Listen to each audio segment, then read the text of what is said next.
Саламатсыздар, урматтуу өкмөт мүчөлөрү, урматтуу мамлекеттик органдын жетекчилери, урматтуу массалык маалымат каражаттарынын өкүлдөрү.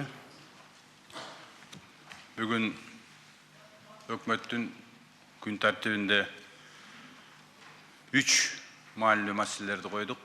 Биринчиси Кыргыз Республикасынын 2020 жылга республикалык бюджети жана 2021-2022 жылдарга болжол жөнүндө Кыргыз Республикасынын мыйзамынын долбоору жөнүндө баяндамачы Кыргыз Республикасынын каржы министри Жээнбаева Бактыгүл Жаныбековна. Экинчи маселе Кыргыз Республикасынын Тамак аш кайра иштетүүчү өнөр жайынын учурдагы абалы жана аны өнүктүрүү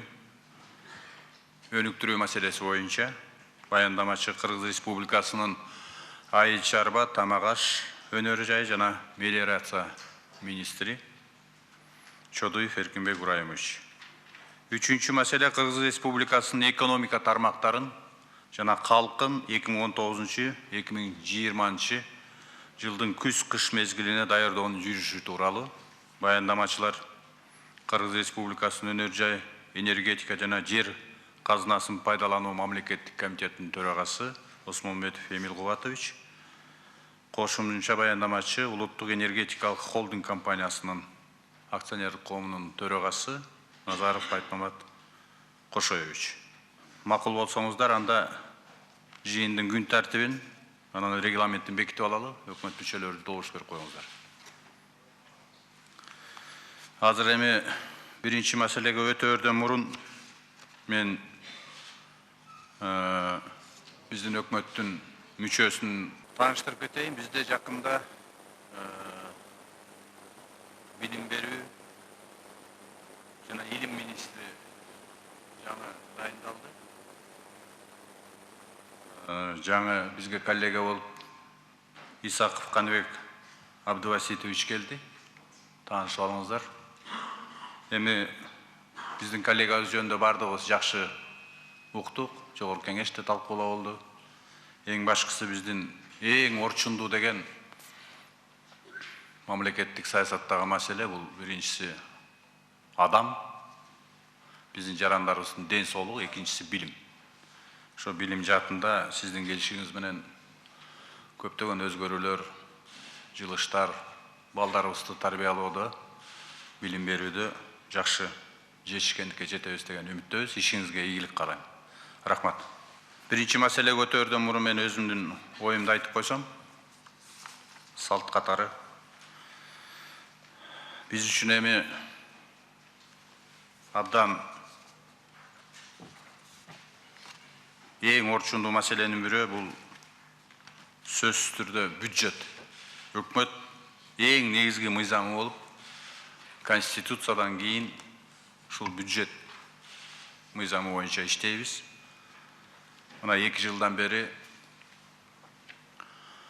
биздин эң чоң максатыбыз бюджеттин сөзсүз түрдө киреше бөлүгүн жогорулатуу, аларды эффективдүү пайдаланып, социалдык маселелерди, социалдык экономикалык маселелерди чечүү. Бул жерде реалдуу секторго да абдан чоң көңүл бөлүү. Ушулардын баардыгын тең ушул бюджетте карайбыз. Ошо бюджетте кандай кабыл алсак, ошого жараса биздин 1 жылдык мамлекетибизде социалдык, экономикалык маселелер чечилет. Экинчиси билесиздер, бюджет маселесине келгенде тышкы карыз боюнча, ички жана тышкы карыз боюнча маселени карайбыз. Бул боюнча дагы ушу бюджетти карап атканда чоң суроолор туулат. Мына азыр дагы бул маселелерге кайрадан кайрылабыз. Кыскасы 2019 жылдын 8 айынын жыйынтыгы боюнча ички дүң продукциябыз 6,2% өсүштү камсыз кылды. Бардык секторларда өсүш бар, өзгөчө өнөр жайда 17,4%, курулушта 7,8%, кызмат көрсөтүү 2,5%, айыл чарбасы 1,6%, эми айыл чарбасыныкы былтыр 2018 жыйынтыгы менен 2,7% болгон. Өзүңүздөр билесиздер, күзгү оруп жыйуу кээ бир областтарыбызда аягына чейин чыга элек. Мына ошондуктан бул көрсөткүч да айыл чарбасында жогорулайт деген ойдобуз. 8 айдын жыйынтыгы боюнча экспорттун өсүшү 1 миллиард доллар болду. 1 миллиард долларга түздү, же болбосо былтыркы жылга салыштырмалуу 9,11% өсүш. Импорт кыскарып атат. Бардык экономиканын өзүнүн максаты экспортту көбөйтүш, импортту кыскартыш. Мына импортту 11,18%га кыска болгонун биздин статистикабызда тастыктап атат. Өкмөт бизнести жана жеке инвестицияларды коргоо боюнча бир катар натыйжалуу чараларды көрдү. Анын натыйжасында тикелей чет элдик инвестициялардын көлөмү биринчи жарым жылдыкта 394 миллион долларды түздү. Же болбосо 59%га былтыркы жылга салыштырмалуу өстү деген түшүндүрөт. 2019 жылы Кыргыз Республикасынын президенти урматтуу Сооронбай Шариповичтин аймактарды өнүктүрүү жана санариптештирүү боюнча саясатын ишке ашыруу, жүзөгө ашыруу боюнча абдан чоң иш-чаралар жүрүп атат.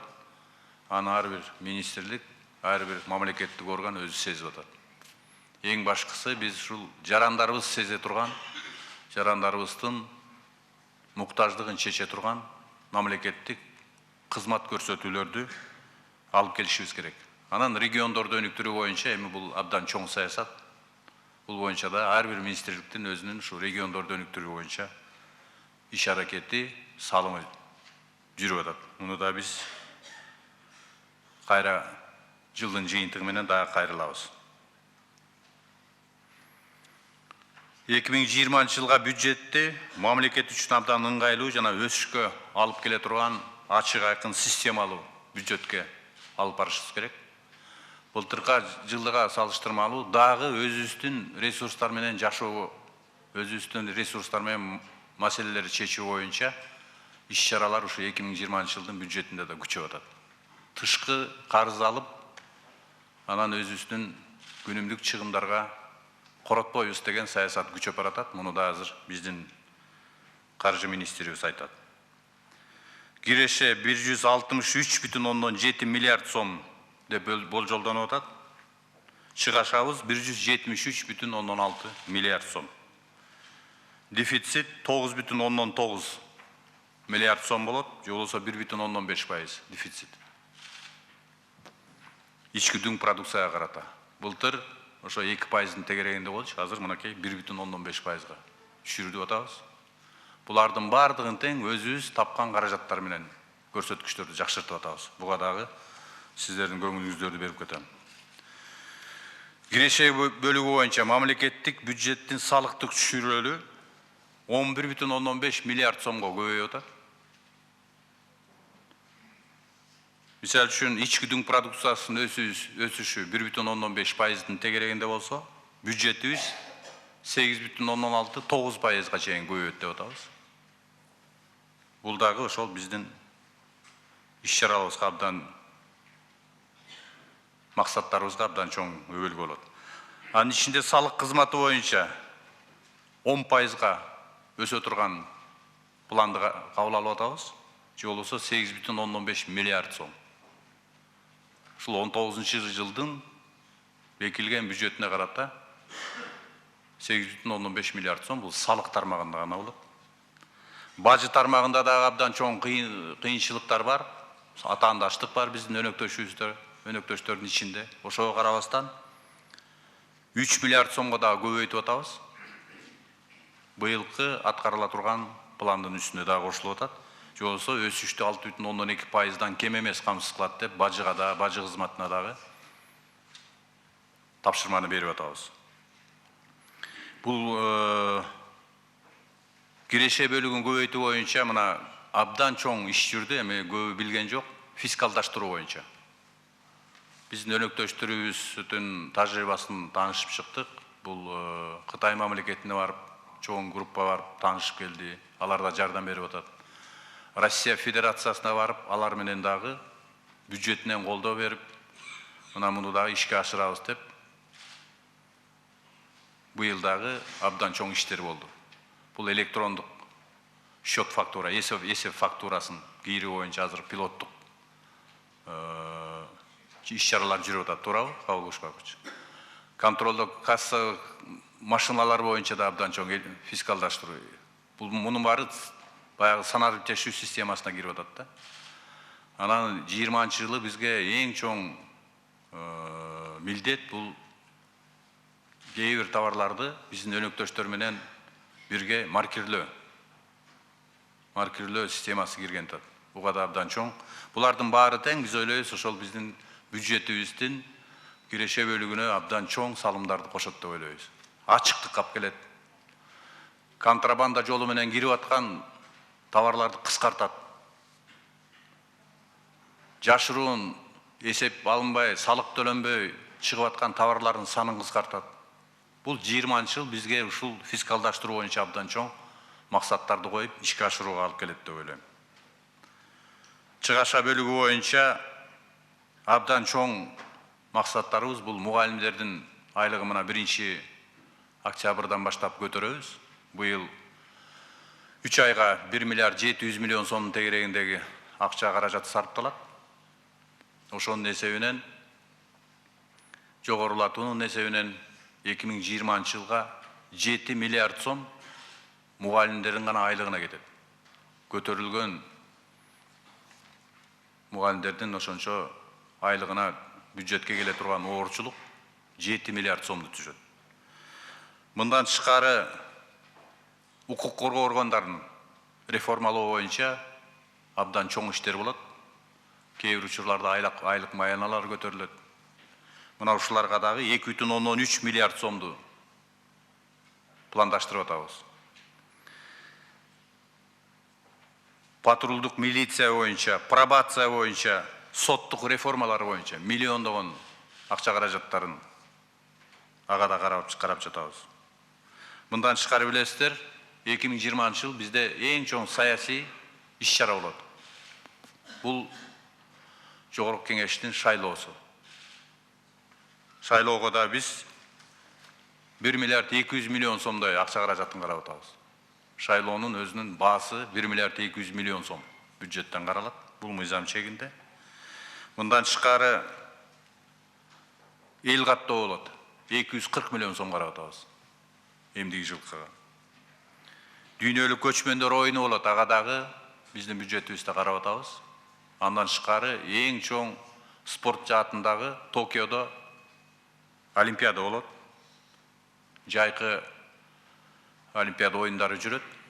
Буга да биздин мына жакында өзлөрүнүн жолдомолорун алып атышат биздин спортсмендер.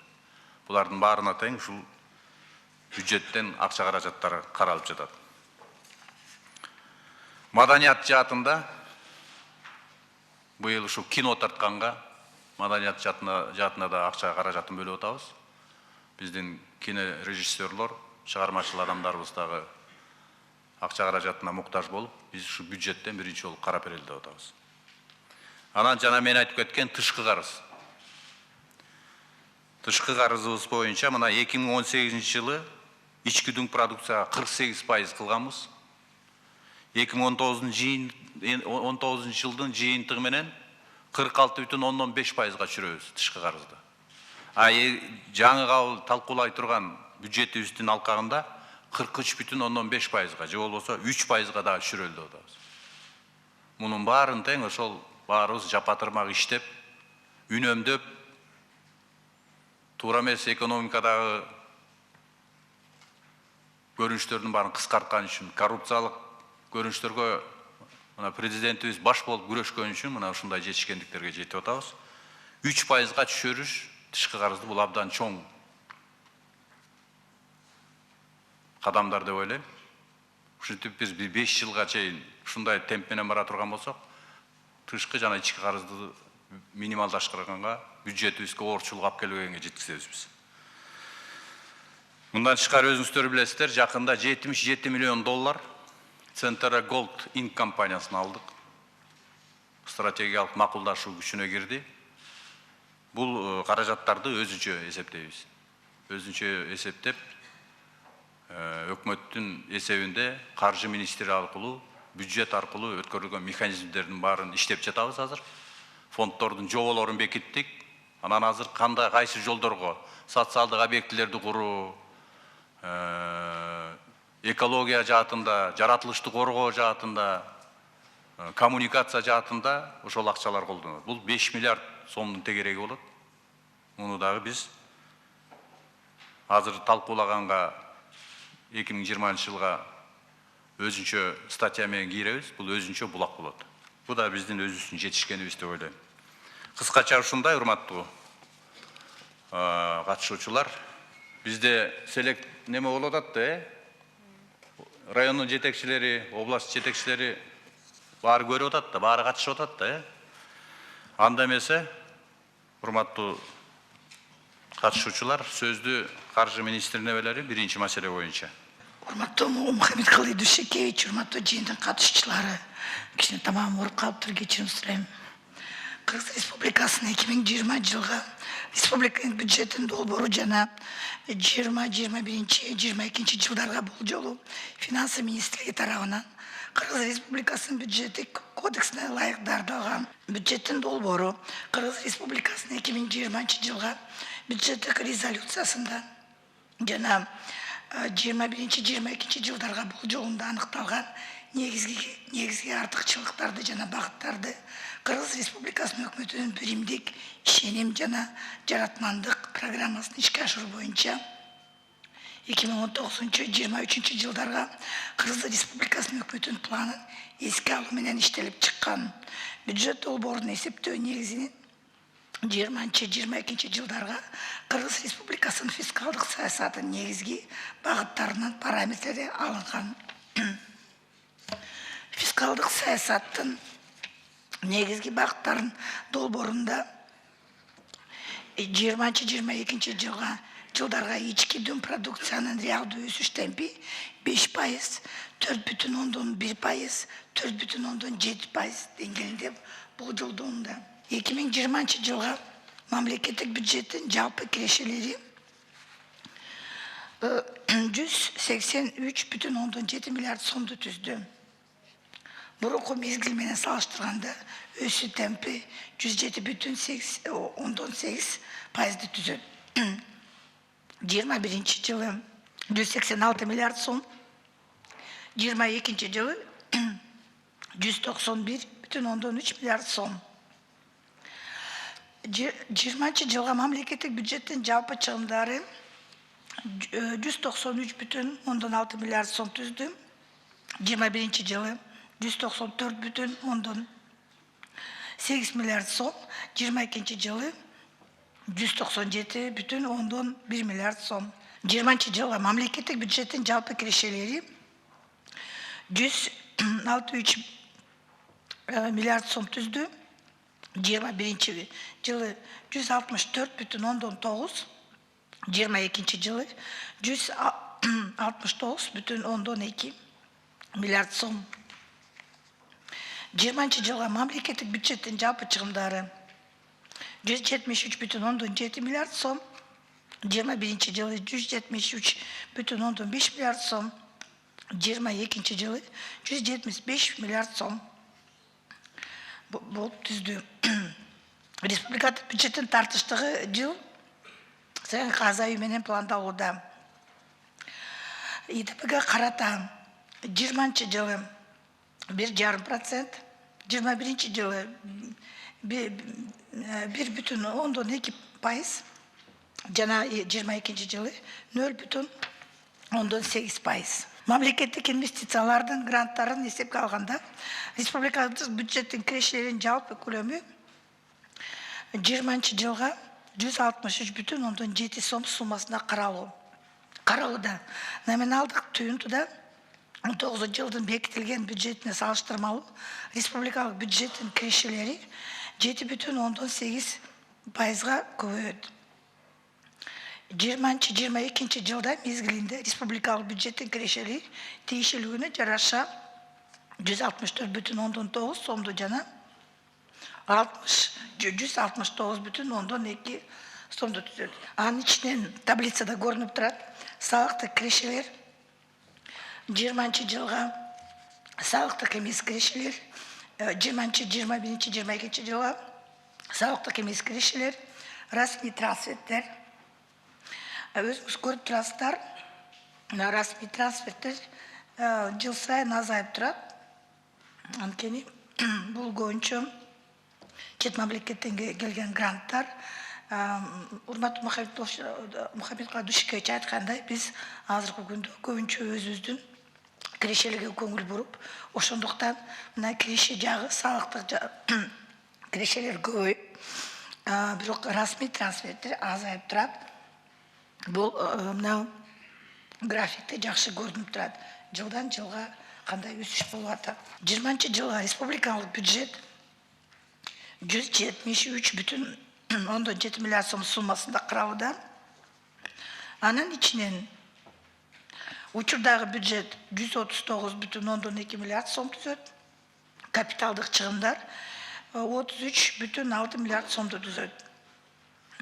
Ошо капиталдык чыгымдардын ичинде мамлекеттик кредиттер 12,6 миллиард сом, мамлекеттик инвестиция гранттары 6,3 миллиард сом. Ички капиталдык чыгымдары бардыгы 5 миллиард түзүп атат. Анын үчүн бизден кош каржылоо мамлекеттик инвестицияга 1,4 миллиард сом, капиталдык салымдар 3 миллиард сом, стим гранттар 0,6 миллиард сом.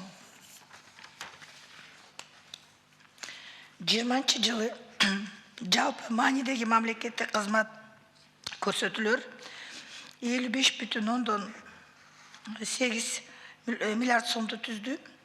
Анын ичинде соцфонд 22 миллиард, фомс 10 миллиард 5 миллиард сом. Күч блогуна чыгымдар 22,4 сомду түздү. Реалдуу сектор боюнча чыгымдар 37 миллиард 8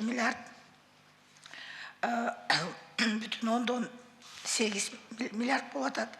Социалдык секторго чыгымдар 57,5 миллиард сом түздү. Мына реалдуу сектор боюнча 1,9 миллион сомго кыскарышы болуп атат. Бул мамлекеттик инвестицияга байланыштуу болуп атат. Азыр ушу жөнүндө дагы бир аз сөз айтып кетейин. 2020-22 жылдары мамлекеттик инвестиция артыкчылыктар, транспорт системасын, энергетикалык инфраструктураны, ошондой эле айыл чарбасы, ирригация, суу менен камсыздоо жана социалдык инфраструктуранын өнүктөрү болуп кала берет. Мамлекеттик инвестициянын бюджетин жалпы көлөмү 26,9 миллиард соммасын түзөт. Анын ичинен гранттар 6,8 миллиард, кредиттер 18,6 миллиард жана кош каржылоо 1,4. Мына биз анализ кылып чыктык. Акыркы 4 жылдын аралыгында тенденция мамлекеттик инвестиция бекитилген бюджет көлөмдөрүнүн толук эмес аткаруусу көрүнөт. Орточо ар жылы 53% түздү. Мисалы 15-16 жылдары 40 тын тегерегинде бюджет болсо, аткарылышы 19-24 миллиард болуп атат. Бул 2 эсе аз болуп атат да. 18 жылы тоже ошондой болгон. 37 миллиард бекитилген, бирок 14 миллиард эле сом аткарылышы болгон. Ошондуктан биздин оюбузча негизги себеп болуп аткаруучу агенттиктер тарабынан деталдуу анализсиз ашыга эсептелген болжолдук көрсөткүчтөрү системалуу түрдө берилиши болуп саналат. Ошого байланыштуу ушул 2020 жылга биз мамлекеттик инвестиция көлөмүн азайып 25 миллиард сомдун тегерегинде пландаштырып атабыз. 2020 жылы транспорт секторунда ири долбоорлор ишке ашырылат. Жалпы суммасы 10 миллиард 10,4, Олуттуу чыгымдар энергетикалык секторга 5,7 миллиард, айыл чарбасына 1 миллиардтын тегерегинде, ирригацияны өнүктүрүүгө 1 миллиардтын тегерегинде, социалдык секторга 1 миллиард 1,7 миллиард сом пландаштырылды. Мамлекеттин карызын тейлөөгө багыттап пландалууда 2020 жылга 28,8 миллиард сом, 21 жылы 34,7 миллиард сом, 22 жылга 37 миллиард сом. Өзүңүздөр көрүп аткандай, жыл сайын биздин карыздын төлөөгө көлөмү өсүп атат. Анын ичинен тышкы карызды тейлөөгө багыттоо пландалууда 2020 жылы 16 миллиард, 21 жылы 18 миллиард, 22 жылы 21 миллиард. Ички карызды 12 миллиард, 20 жылы 21 жылы 16, 22 жылы 15. Эми биздин тышкы карыз, мамлекеттик карызы туруктуу деңгээлде болот. Макроэкономикалык параметрлердин сакталышы, чет өлкөлүк валютанын сомго карата алмашуу курсунун туруктуулугу, ошондо биздин мамлекеттик карыз туруктуу болот. 2020 жылдын бюджет долбоорунда жалпы мамлекеттик маанидеги иш-чараларга чыгымдар каралды. Ошо слайдты мен Мухаммед Калдышевич уже айтып кетти. Булар боюнча мына өзүңөр слайдты көрүп атасыңар. Көпчүлүгү зарплата өсүшүнө берилип атат, жана реформалар, реализация реформ. Мен муну эметпей эле коеюн. Айтпай эле коеюн. Эми республикалык бюджеттин тартыштыгы 2020 жылы 9,9 миллиард сом суммасында болжолунда да, же ВДП карата 1,5% түзөт. Аны каржылоо булактарын тиешелүү айта кетсек, анын ичинде ички булактар боюнча 3,1, тышкы булактар боюнча 6,8 миллиард сом. Көңүл бурганыңыздар чоң рахмат. Суроолор болсо жооп берүүгө даярмын. Сизге чоң рахмат, ооруп атсаңыз дагы. Кимде кандай суроо бар? Өкмөт мүчөлөрү. Баардыгыңыздар азыркы талкуулап жаткан мыйзамдын долбоору боюнча өзүңүздөрдүн оюңуздарды Каржы министрлиги менен, экономика министрлиги менен чогуу иштеп чыктыңыздар деп ойлойм. Эң башкысы биз баардыгына жетишкичиз, өзү бюджеттик каражаттарды абдан оор. Бирок ошентсе да биз мамлекеттик стратегиялык маанидеги мамлекеттер ар бир органдын өзүнүн өсүүсү, аларды тиешелүү деңгээлде кармап, материалдык техникалык базаларын чыңдоо маселелери боюнча дагы каралды.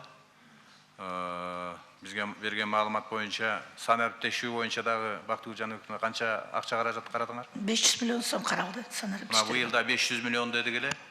Быйыл дагы 19 жыл 500 миллион азыр бөлүнүп, тиешелүү иш-чаралар жүрүп атат. Эмдиги жылга да 500 миллион деп атабыз. 500 миллион менен ошол жанагы биздин президентибиз болуп баштап аткан иш жүзүнө ашырып аткан саясатыбызды санариптештирүү маселесин ишке ашырабыз деген ойдомун. Суроо жокпу? Суроо жок. Анда баарыбыз талкуулап. Экономика министри. Суроо эмес, кошумчалап кетсе болобу? Келиңиз. 2020 жылдын макроэкономикалык көрсөткүчтөрү жетиш үчүн 105%. Азыркы күндө биз 2019 жылды орто мөөнөттүү божомолдоону ишке ашырышыбыз керек болуп атат да. Ошону эстетип кетчү нерсе. Айыл чарба 3%га көрсөтүш керек рост. 8 ай боюнча 1,7 рост көрсөтүп атат. Ушуну эске алсак, өнөр жай 5,1 көрсөткүч болуш керек. 8 ай боюнча 98% эле, минус 2% болуп атат. Анан баягы курулуш сектору 109%. Бул буюрса чыгат деп атабыз. Аны биз гострой жанагы комиссиялар, объекттерди кабыл алуу комиссиялары катуу иштесе, бул көрсөткүчкө жетебиз да. Анан кызмат көрсөтүү 2,9%. Ушуларды буюрса аткарсак, 2020 жылдын макроэкономик көрсөткүчтөрдү толугу менен аткарабыз. Бул мыйзам долбоорунун проектиси бизге келген, биз иштешкенбиз Министерство финансов менен. Бирок биздин кызыкчылыкка жооп бербесе дагы согласительный немеге листке коюп берүүгө мажбур болдук. Мен азыр ушу бир-эки маселени айтып коюм келип атат да. Мына алып көрө турган болсок, 17 жылдан 18 жылга караганда биздин бюджет 113% менен өсүү менен кабыл алынган. 18 жылдан 19 жылга караганда 126,3% менен өсүү менен кабыл алынган. Ал эми быйыл болсо 97% менен кабыл алынып атат. Биз мына быйылкы бюджеттен 2,7%га төмөн кабыл алынып атат. Биздин сураган акчадан 1 миллиард 306 миллион сом төмөн берилип жатат. Муну биз кол коюп бердик. Бирок азыр дагы кичине уточнение кылып 674 миллион сом бизге кошуп атат. Бирок бул жаңы инициативага, бул жогорку кеңеш тарабынан көрсөтүлгөн мыйзамга көрсөтүлүп атат да. 1 миллиард 306 миллион бизге жетишпейт. Мен финанс министрлигине катта жибергем. Социалдык өзүбүздүн милдеттенмелерди аткаруу боюнча коркунуч пайда болушу мүмкүн десек, булар баягы тобокелчилигин өзүбүзгө алабыз деп атат. Мен бир нерсени айтып коюшум керек. Биздин бюджеттин 0,6% активдүү социалдык иш-чараларга жөнөтүлүп атат. Мына азыр айтылып кетти, биримдик ишеним, жаратмандык деген биздин программаны ишке ашыруу боюнча, ошол жерде планда биздин министрликке жыл сайын жакырчылыкты 1%га түшүрүү боюнча индикатор каралган, бирок бир тыйын бул программа боюнча каралган жок. Ушуну эске алып коюңуздарды мен сиздерден суранат элем. Мындан сырткары биз быйыл Бириккен Улуттар уюмунун майыптардын укугу жөнүндөгү конвенцияны кол коюп ратификация кылдык. Биз эл аралык коомчулуктун алдында милдеттеме алдык. Бирок бул конвенцияны ишке ашыруу боюнча дагы бир тыйын акча каралган эмес. Ошондуктан мен сиздерден суранат элем, мына макул 1 миллиард 306 болбосун, жок дегенде биздин сурагандан азыр мына 632 миллионду кошумча берсеңиздер, бул биринчиси. Экинчиси, анан мына бул жакта чечимде жакшы бир маселе жазылып атат. Продолжить работу по переходу государственных органов на программно-целевое бюджетирование деп да. Анан ушу министрликтерге бир көрсөткүч менен ушу сумманы берсеңиздер, биз баягы ичинде ошол кайсы маанилүү иш-чара болсо ошону министр эми саясатты жүргүзүп аткандан кийин чечүүгө мүмкүнчүлүк берсеңиздер. Мына Минздрав бүгүн ошо программный бюджетированиеде иштеп атат, бирок бир тыйынды башка жакка жылдыра албайт. Ошондуктан мен сиздерден суранат элем. Мен мунуну колдойм. Бизди дагы эгерде мүмкүнчүлүк болсо, ушул акчаны кошуп берсеңиздер, эгерде кошо албасаңыздар, жок дегенде ушул бекилген бюджет менен жаңы бир параметр менен коюп берип, ичинде маселени чечүүгө мүмкүнчүлүк түзсөңүздөр да. Себеби биз министрлик мындай приоритеттүү багыттарды көрүп атабыз, бирок бир сом ошого бөлө албай атабыз бүгүнкү күндө. Башка статьядан статьяга перекидка кыла албай атабыз. Тиги немеге листке кол коюп бергеним, согласительный листке. Мындай болуп атат. Эми сөздүн ачыгын берди айтпасак болбойт. Ай сайын 3-4 числоодо бизде Казплан бекилет. Бирок сентябрь айында 13 сентябрда бекилди. Биздин мына пособие алуучулар, биздин инвалиддер күнүнө эсептеп, ошол 4 болсо 4 күнү эрте менен барып банкта турат, акча түштүбү деп. Биз мына айда бере алган жокпуз. Себеби бул жерде мына кол коюп болсоңор Казплан ачылбайт дегендей кылып мамиле жасашты. Ошондуктан биз кол коюп бердик. Бирок мен муну айтып койбосом болбойт. Эртең мен жогорку кеңешке барганда муну айта албайм. Мына бул жерде биз бул маселелерди чечишибиз керек. Урматтуу Махматов Дүйшөкеевич. Мындайда сурооңордо маселе койгон туура коюп атасыңар. Азыр мен Кечөө социалдык фонддун төрагасы дагы айтып атат. 2020 жылдын башында пенсия төлөнбөй калуу коркунучу бар деп. Азыр сиздин сөзүңүздө дагы мен угуп атам. 97% былтыркыга салыштырмалуу азыраак болуп атат деген, бул эмне пособияга кийин төлөнбөй калат деген сөздү айтып атасызбы? Бул жерде мындай коркунучтар бар. Биздики заявительный. Былтырка караганда биз мына мен келгенде октябрда 252 миң пособие алуучу болсо, бүгүн 312 миң. 60 миң адамга көбөйдү. Мына жылдан жылга көбөйүп баратат. Бирок эмки жылга дагы эгерде ушундай боло турган болсо, мен бул кишилерге айткам, ноябрь, декабрга барып, ушундай коркунуч пайда болушу мүмкүн деп айткам. Мындай кылалы, бул өкмөттүн мүчөсү сиз эми депутат катары сүйлөп калдыңыз азыр. Мындайда коркунуч пайда болду деген сөз, бул өкмөт мүчөсүнүн сөзү эмес. Болот деген. Кечээ төрага да ошентип айтып атат соцфонддук. Эгер жетпей атса азыр айткыла, пособияга жетпейт дегиле, биз ошого беребиз.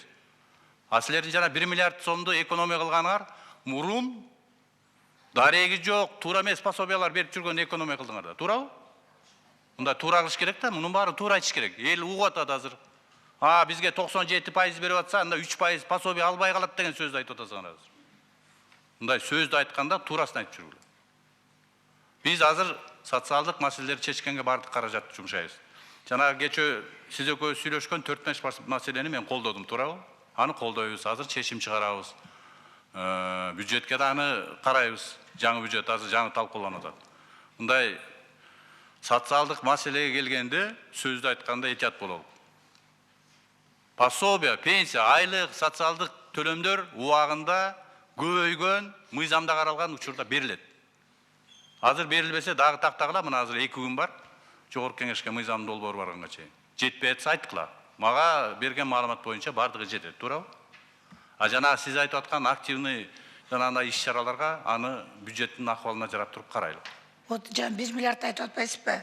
Ошондуктан аны вычет кылып санаш керек да. Ошондо у нас увеличивается свыше, чем на 800 миллионов сомов ваш бюджет по сравнению с 2019 годом. Бир жолу айтам, социалдык маселелерди жөлөк пул, майыптарга, жарандарыбызга, пенсионерлерге убагында мыйзам чегинде каралган, убагында төлөнөт, эч кандай жанагыдай үчүлүштөр болбош керек. Анан сиздин жанагы айтып атканыңыз үчүндө төлөнүш керек дегенде, ал механизмди бузбашыбыз керек, мен колдойм аны. Бирок жанагыдай эл угуп атат, бюджетте эмне болот десе 97% деген, былтыр 100% алып атсак, анда 97 3% албайт экен деген сөздү айтып атасың. Андай эмес. Биз адрестик социалдык саясатка барабыз. Азыр кээ бир учурларда колунда бар, миңдеген кою бар, 100 000 долларга машинеси бар. Ушундай жарандарыбыз кээ бир алып атат да пособияны. Биз ошолорду кыскартышыбыз керек. Чыны менен муктаж болгон адамдарды коргошубуз керек. Мына ушундай саясат алып барышыбыз керек. Кечээ пенсия боюнча да айтылды, мен айтып коюшум керек. Пенсия боюнча эч кандай маселе болбойт. Азыр мүчүлүштүк болуп атат. Биз бизнести коргош үчүн 2 текшерүүчү орган, 2 жыйноочу органдын ордуна азыр 1 гана жыйноочуну алып бартабыз. Мына салык кызматы бардык киреше жагында салык кызматы жооп берет деп социалдык фонддун чогулта турган функциясын бердик. Азыр эми жаңы функцияны бул 20 жылдан бери кылбай келаткан функцияны азыр берип, мына салык кызматы чогултуп азыр системаны ордуна коюп келатат. Ал жерде толбой алган каражаттар бар, бирок жылдын аягына чейин бардыгын толтурат. Урматтуу төрага социалдык фонддуку. Элге айтканда пенсия төлөнбөй калат, коркунучу бар деген сөз үчүн кетишиңер керек анда. Коркунучу бар деп эксперт айтышы мүмкүн, аналитик айтышы мүмкүн. Но министрлер айтпайт да. Коркунучу бар болсо анда азыр айткыла, биз азыр акчаны карап туруп беребиз. Дагы кимде суроо бар? Мүмкүнбү? Урматтуу Мухаммед Калыдышкевич, урматтуу отурумдун катышуучулары. Июнда Жогорку кеңеш тарабынан бир нече шайлоолор мыйзамдарына өзгөрүүлөр киргизилген. Алар президент тарабынан кол коюлуп, 16 жана 20 августунда күчүнө кирди. Ошол өзгөрүүлөргө байланыштуу бюджеттин долбооруна айрым тактоолор киргизилиш керек. Ал боюнча биз Каржы министрлиги менен иш жүргүздүк. Ошондой эле июлда алдын ала бул жолдогон маалыматтар берилген бул маселелер боюнча. Азыр тактоолор дагы жүргүзүлүп жатат, аяктап атабыз аны. Эң биринчиден мамлекеттик каттоо кызматынан борбордук шайлоо комиссиясына бир нече жоопкерчилик жана иш-чаралар компетенцияга байланыштуу иш-чаралар өткөрүлөт. Ал боюнча биз тактоолорду жүргүзүлүп аяктадык, толугу менен киргизилди. Экинчиден, ошол өзгөрүүлөрдө жергиликтүү шайлоолорду пландоо маселесине да өзгөрүүлөр киргизилген. Эң биринчиден, жергиликтүү шайлоолор жылында 2 жолу бирдиктүү добуш берүү күндөрүндө өткөрүлөт. Ошого байланыштуу айрым жергиликтүү шайлоолор графиги өзгөрүлүп, шайлоолор 21 жылга которулат. Бул график боюнча биз дагы аяктап атабыз, жумушчу иретинде тактап алалы, бирок ошол өзгөрүүлөрдү эске алуу менен бекитип берсеңиздер бүгүнкү долбоорду.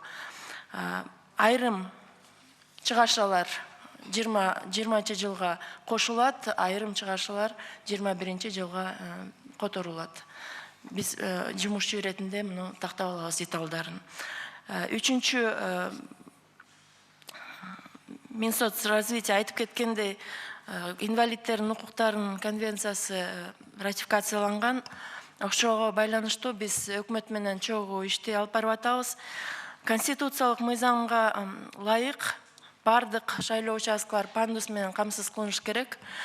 Ошондуктан биз суранганбыз, ушул пандустарды камсыз кылууга чыгашаларды бюджетте каралса, жергиликтүү бюджеттерде дагы, республикалык бюджетте дагы.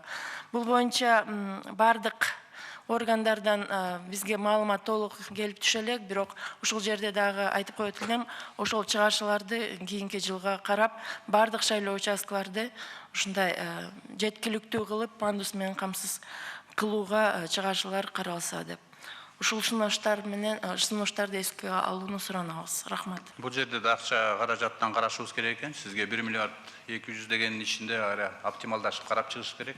Анан жанагы биздин социалдык өнүктүрүү министри эгер жетпей аткан каражаттар болсо аларды карап беришибиз керек. Ушундай каражаттар чыгат азыр. Дагы кимде кандай суроо бар? Келиңиз, Улуттук банк. Урматтуу Мухаммед Калыдышевич, урматтуу жыйындын катышуучулары, ушу бюджеттин долбоорунда камтылган Улуттук банктын кирешесинин божомолу биздин оюбузча жогору көрсөтүлгөн. Анткени пайда табуу Улуттук банктын максаты болгондуктан Улуттук банктын кирешесин факт негизинде эсепке алынаарын сунуштайбыз. Биздин сунушубузду эске алып коюңузду сунуштайбыз. Суранабыз. Рахмат. Рахмат. Дагы саламаттык сактоо министри. Быйыл биз министрлик пилот катары жана дарыларды борбордоштурулган системасын киргизгенбиз. Ошондо бир азыркы күндө бир 35 миллион сомдой бир экономия кылдык да.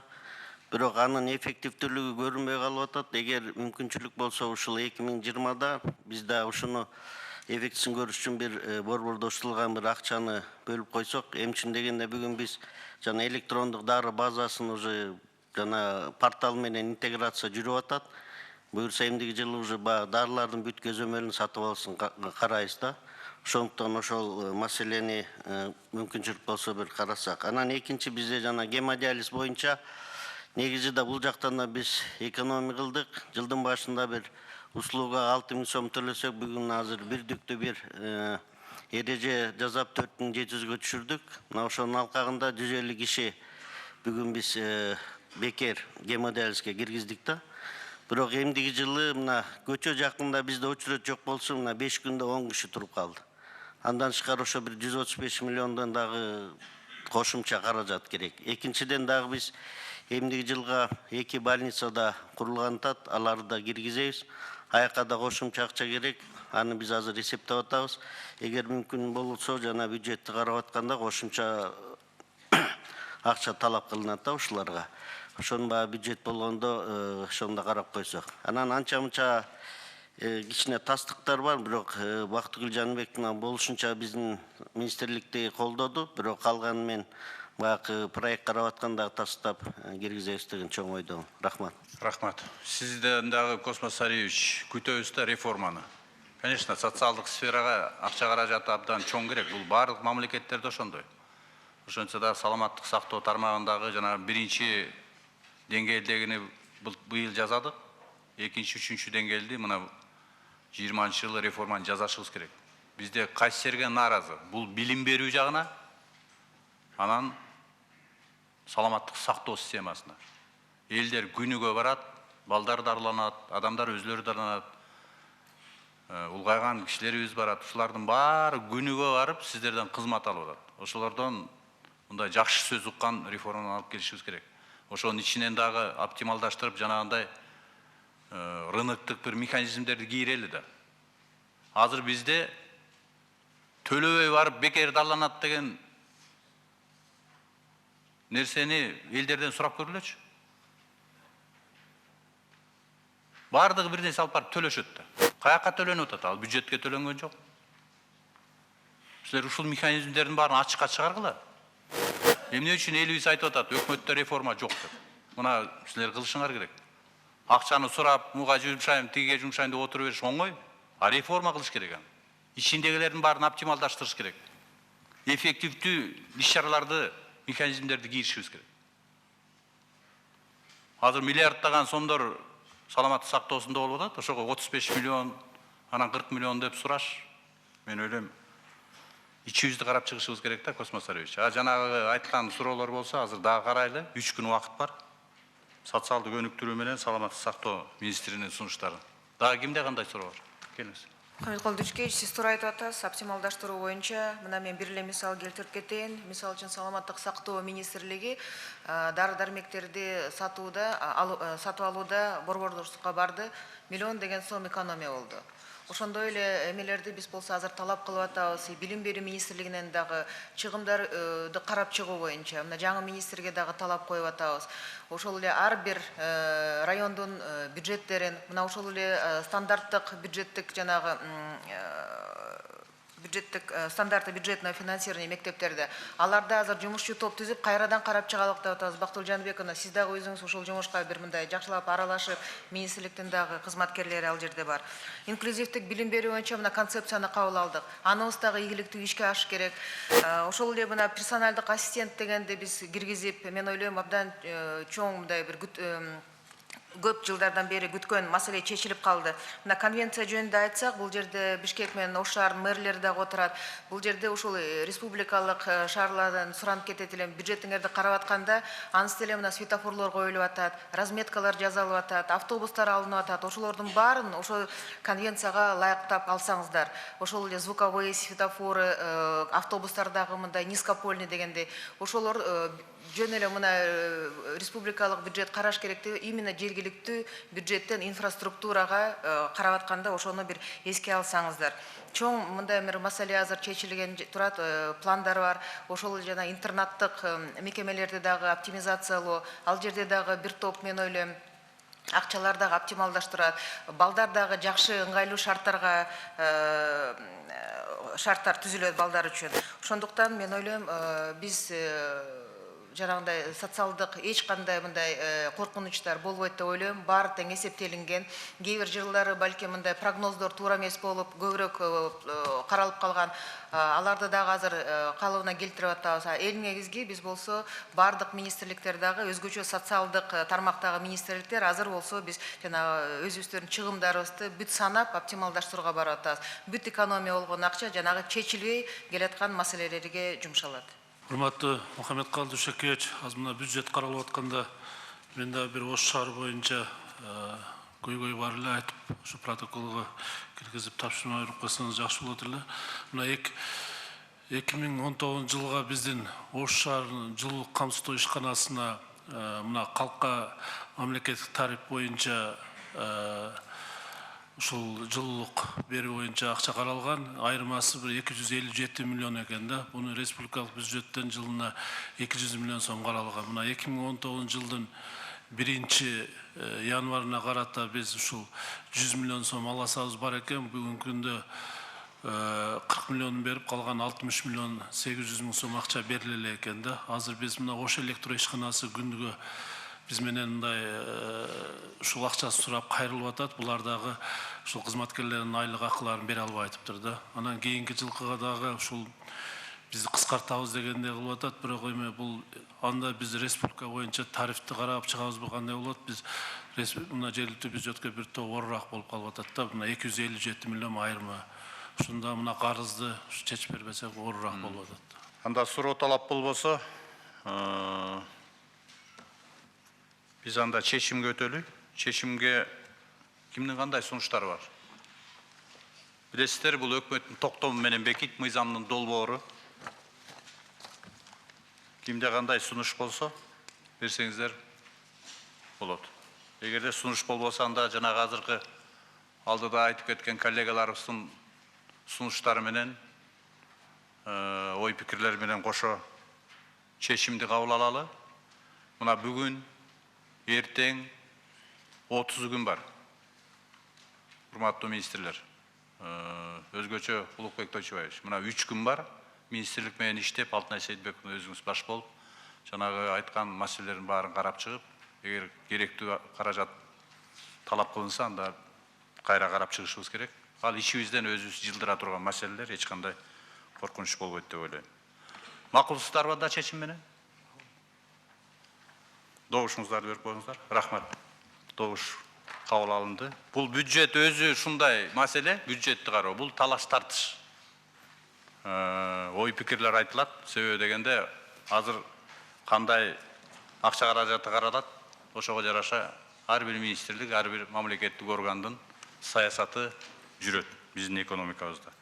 Ошон үчүн оюңуздарды кат жүзүндө болсо да берип койгула, бүгүндөн баштап.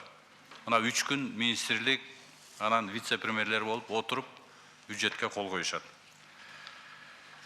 Экинчи маселе, Кыргыз Республикасында тамак аштык кайра иштетүү тармагынын абалы жана аны өркүндөтүү боюнча. Эркин Урбанович, келиңиз. Айыл чарба министрине сөз берилет. Урматтуу Мухаммедкулов Дюшкевич, урматтуу өкмөт мүчөлөрү, жыйындын катышуучулары, Кыргыз Республикасынын айыл чарба тамак аш өнөр жайы жана мелиорация министрлиги кайра иштетүү тармагын бүгүн тейлейт, аны приоритеттүү катары көрөт. Негизинен кайра иштетүүгө бүгүн жагдай катары бизтерге ушул 2019 жылкы күтүлүүчү айыл чарба өндүрүш көлөмүн көрсөткүбүз келет. Бул жерде биз бир 12 багытты алдык. Анын ичинен мына эт, сүт тармактары быйылкы жылы былтыр караганда бир топ жакшы көрсөткүчтөр көрсөтөт.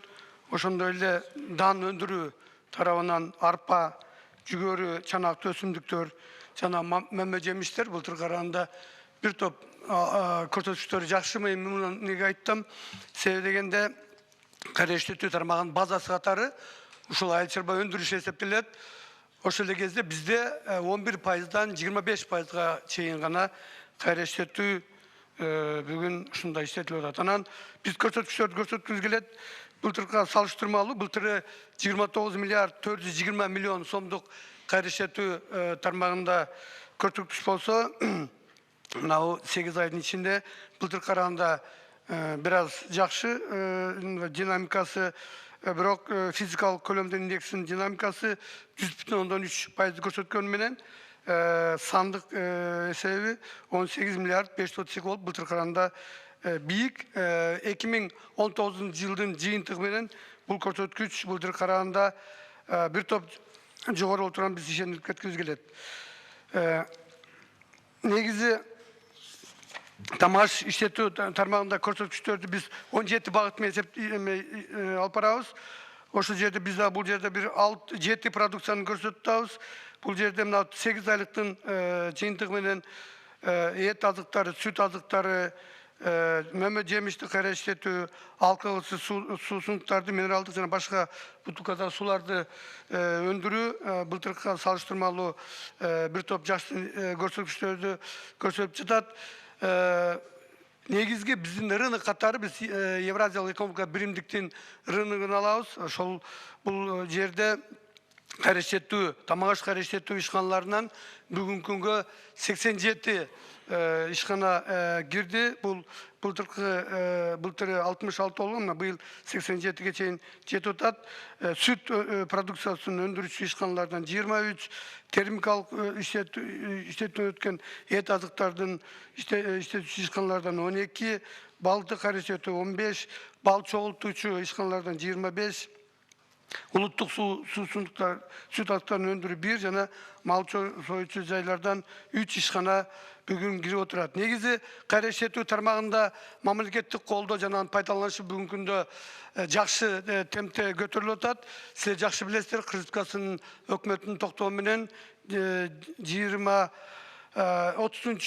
март 2017 жылы 191 токтом менен 2017-2021 жылга Кыргыз Республикасында тамак аш кайрыштуу тармагын өндүрүү боюнча мамлекеттик программа кабыл алынган. Мамлекеттик программа бүгүн иштеп атат. 45 ал жерде иш-чара бар. Бүгүн андан бир 70% мындай алдыга жылды. Калганы биз ошо 2021 жылга чейин план катары иштеп атабыз. Бул жерде негизги роль ушул жергиликтүү мамлекеттик бийликке берилген. Ушул жерде биз айтып кетишибиз керек, кайрыштууга мамлекет тарабынан, урматтуу президент тарабындагы чоң көңүл бурулуп атат. Кыргыз Россия өнүктүрүү банк тарабынан 2017-2019 жылдарда 12 ишканага 27,3 миллион доллар жана 263,3 миллион сом насыя берилген. Ал эми тышкы инвестиция бүгүнкү күндө 17,5 миллион доллар түзүп, алдагы бир аз алдыга жылып атат. Негизинен биз бул динамиканы көргөзүп атабыз. Кандай болгон? 2017 жылы 19,12 жалпы мынабы айыл чарба каржылоо долбоорунан 19,12% кайрыштууга берилген. Былтыркы жылы 25,5%, быйыл 8 айдын ичинде 23,7% берилип, кайрыштуу тармагында ушул жылыштар болуп атат. Бирок бул жетишсиз экенин биз айтып коюшубуз керек. Мына ушул кийинки слайдта көрсөтүлгөн биз жаңы ачылган кайрыштуу ишканаларды жана жаңы ушул ачылган жумуш ордору боюнча көрсөткүбүз келип атат. Бул жерде негизинен биз көрсөтүп коюшубуз керек. Мына былтыры 2017 жылы 29 ишкана ачылып 577 иш орун берилген болсо, былтыры 50 ишкана ачылган 9-7 менен бүгүнкү күнгө чейин 8 айдын ичинде 52 ишкана ачылып 801 жумуш орunu берилген. Анан бул жерде биз айтып коюшубуз керек, чын айтканда мына айыл чарбасын каржылоо 7-чи долбоору болуп атат. Ошол долбоордун биз мындай мониторинг этип караганда, мына Манас району, Талас районунда, Манас районунда кайрыштуу жагында мындай жеткиликтүү иш алып барылбай жатат. Себеби бул жерде жылына 32-35 миң тонна мөмө жемиш, 50 миң тоннага жакын жашылча өндүрүлөт, бирок бул чийик түрүндө гана сатылып кетип атат. Бул жерде кайрыштуу жакшы жүргөн, бүгүн жакшы жүрүп атат. Ошол эле мезгилде биз мына Ысык көл район, Ысык көл облусунун Тоң районунда айтып коюшубуз керек. Бул жерде жашылча жемиш аз болгон менен эт, сүт кайрыштуу тармагында жакшы мындай долбоорлор бүгүнкү чейин сунушталган жок. Биз ушул 5 мындай тармакты алып, ошону сиздерге көргөзүп атабыз. Кант өндүрүү тармагы чын айтканда бүгүнкү күндө мындай кластердик ыкма менен иштеп, кошумча нарк чындычасы СДС бул жерде жакшы мындай жолдо кетип атат. Себеби дегенде агрегатор катары 2 чоң завод, Кайындык кант жана Кошой ачык акционерлик коомдору бүгүнкү күндө Россия Кыргыз өнүктүрүү банкынан фондунан акчаны алып, бүгүн ушул тармакты алдыга жылдырууда бир топ жеткиликтүү иштери жүрүп жатат. Биринчи жолу, мына 28 жылдын ичинде биринчи жолу былтыры биздин мамлекет ушул кант, кумшекер жагынан өзүн өзү камсыздап 100%га жетти. Бул жерде дагы бир топ көйгөйлөр бар. Бул биз слайдта көргөзгөнбүз. Бирок ушул көйгөйлөрдү биз ошол бүгүн жеке менчик болгон 2 завод менен, өкмөт менен, ошо өкмөттүн бөлүмү менен бүгін бір топ мәселелерді шешіп жатабыз. Бірақ ушул жерде эки нерсени айтып койгум келет. Түшүгеч. Биринчиси, быйыл мына бір топ мындай сөздөр болуп атат. Баягы өзүнүн келишимдеги мындай обязательстволорун аткарбай атат деген. Биз аны бүгүнкү күндө иштеп атабыз. Мен ойлойм, завод өзүнүн алган милдетин сөзсүз түрдө аткарыш керек. Экинчиси, Талас областында Маймак ушул сактоочу жер бар, сактап ушуга жөнөтүп турган. Быйыл ал жерде 600 гектар кант кызчасы тигилген. Эгерде биз среднем 400 тонна деп эсептеген, 400 центр деп эсептегенде дагы биз ал жерден 24-25 миң тонна алып калабыз да. Бүгүнкү күндө ошол жерди эркин экономикалык зона катары мындай жакшы демилге болуп атат. Бирок ошол кезде ушул кайындык кант жана ушул кайындык кант ишканасы бир топ маселелерди бүгүн бизге коюп, ушул маселени чечүүнү ушу колго алышыбыз керек. Экинчиси, сүт азыктарын өндүрүү. Бул жерде дагы СДС жакшы колго алынган, бирок эң негизгиси сатып алуу маселесинде критерийлерди биз дагы бир иштеп чыгып, бүгүнкү күндө алдыга жылдыруу максатыбыз бар. Тармакта 46 юридикалык ишкана бүгүнкү күндө иштер жүрүп жатат. Андан сырткары 450ден ашык жеке ишкерлер бүгүнкү күндө ошо сүт тармагында иштеп атат. Ал жерде да көйгөйлөр бар, мен айтып кеткен критерийлер боюнча, бирок биз аны министрлик бүгүнкү күндө иштеп чыгып, өкмөткө сунуш кылып, муну тез арада алдыга жылдырышыбыз керек. Эт тармагы боюнча бүгүн 26 юридикалык ишкана бар. Анан 200дөн ашуун жеке ишкерлер иштейт. Мен да баа айтып кеттим, 12 кайра ушул ИАЭПтин реестрине кирип, бул жерде иштеп атат. Бул тармактын дагы келечеги бар. Биз мониторинг этип, бүгүнкү күндө кайра иштетүү тармагында, эт тармагындагы ушул приоритеттүү катары бир топ маселелерди министрлик чечип атат. Өсүмдүк май өндүрүү, чын айтканда бүгүн баягы 9 азык-түлүк коопсуздугунун 9 индикаторлордун бирөө ушул өсүмдүк майы. Биз бүгүн 37,3% гана өзүбүздү биз камсыз кыла алабыз. Ошол эле кезде ушул өсүмдүк майын алдыга жылдыруу максатында атайын мамлекеттик программа түзүп, ушуну алдыга жылдыруу бизде максатта турат. Негизи бүгүнкү күндө эки гана чоң ишканалар бар, элден аталык жана аталык өзгөн деген 2 завод иштеп атат. Кече жакында биз Кытайга барганда дагы алар айтат, эгерде ошол соя, рапс майларын, софлор майларын сиздер өндүрсөңүздөр, биз эч кандай тоскоолдуксуз канча болсо да алабыз дейт. Ошону биз мамлекеттик программа катары өкмөткө сунуш кылабыз. Жашылча жемиш кайра иштетүү тармагында бир топ иштер жакшы. Бүгүнкү күндө 36 юридикалык жак жана 274 физикалык жактар иштеп атат. Бул жерде бул ишканалар чыгарган продукция бүгүн сыртка чыгууда өзүнүн орду бар. Ошентсе дагы бул жерде бир топ аларда түйшүктөрүн айтып, биз негизинен ушул бардык 17 тармакта деген түзүлгөн ассоциациялар менен чогуу иштеп, алардын үнүн угуп, алар менен жаңыча иштөөгө биз аракеттер жасап жатабыз.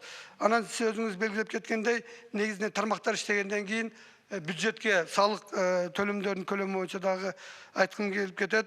2015-тен бери биз жүргүзгөнбүз анализ. Чын айтканда бул жерде айыл чарба тармагынан тамак аш кайра иштетүү тармагындагы көрсөтүп кеттик. Алкогол тармагындагы кайра иштетүү тармагы бүгүнкү күндө республикалык бюджетке өзүнүн бир топ жакшы салымдарын кошуп атат. Былтыры биз ошо 636 миллион сомдук мындай салыкты төлөгөн.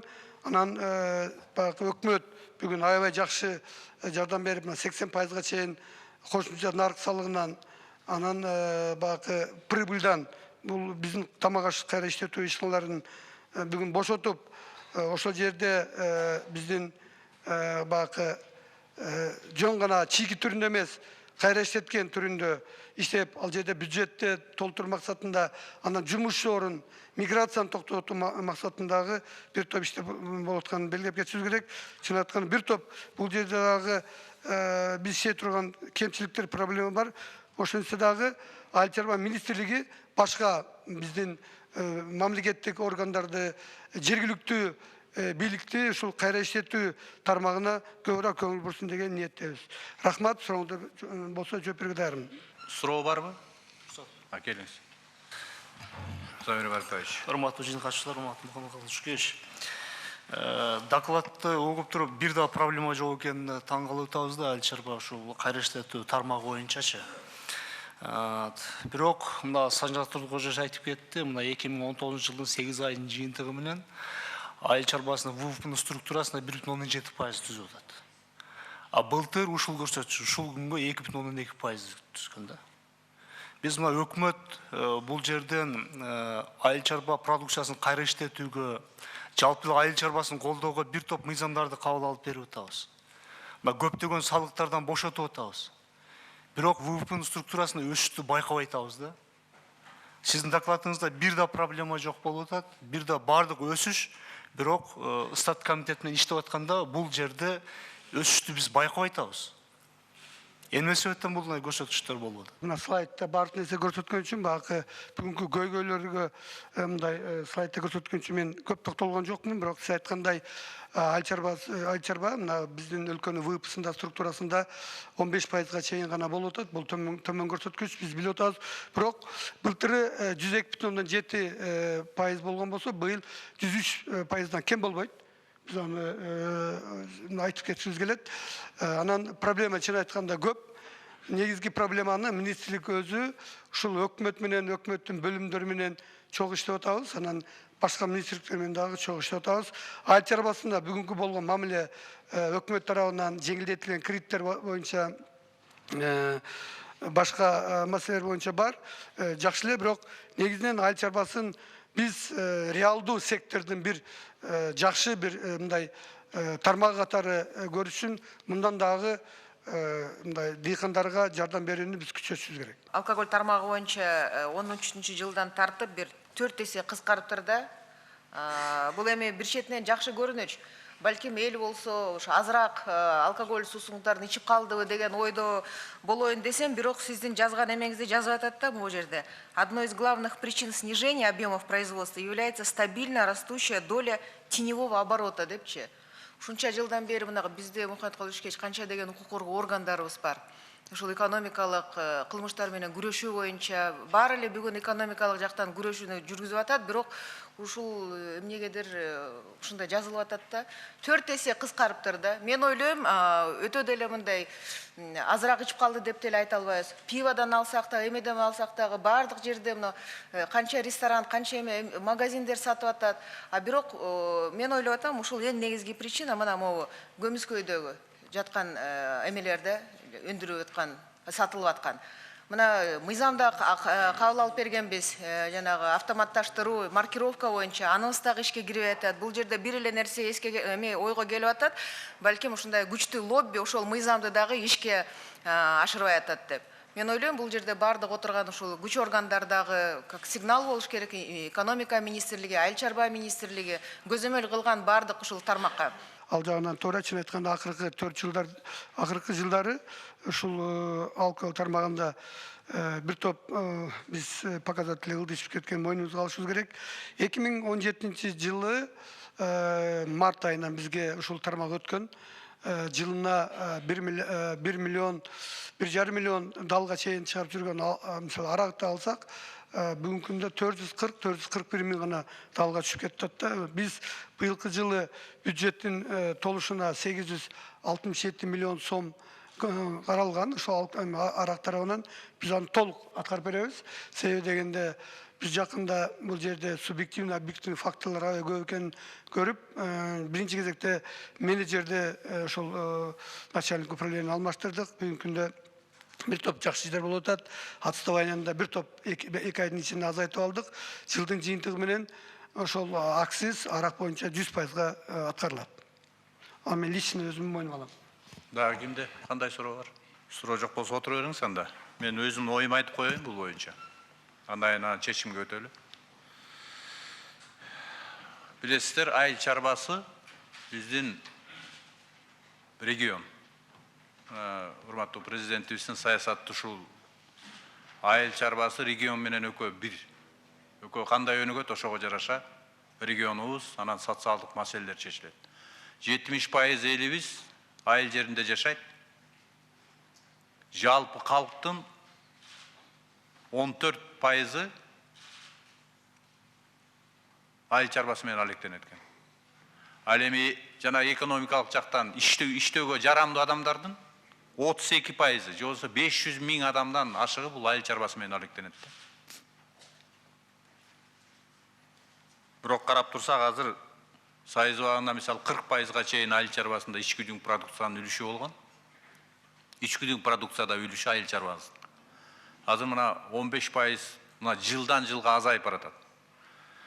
Бул эми жакшы, бир жагы жакшы болушу мүмкүн, себеби дегенде экономиканын башка секторлор өнүгүп, коммуникация сектору өнүгүп, улам барган сайын ички дүң продукцияда өзүнүн үлүшүн кеңейтип баратат, айыл чарбасы кыскарып атат. Бирок биздин максатыбыз, эгерде региондорду көтөрөбүз десек, бул айыл чарбасын көтөрүш керек. Өзгөчө жумушчу орну бизде айыл чарбасында да. Кимдин жери бар, жерди иштетет, мөмө жемишти өстүрөт, кайра иштетет, малды багат, ушулардын бардыгы тең айыл чарбасына тиешелүү. Мына ошолорду карап турсак, жылдан жылга мына министрибиз айтты, азыр каражаттар бөлүнгөнү көп. Лизинг программасы боюнча техникалар келип атат.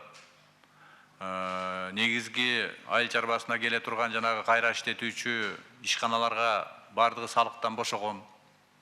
Жеңилдиктер айыл чарбасында абдан эле жакшы. Жер боюнча салык бизде жок го эсе.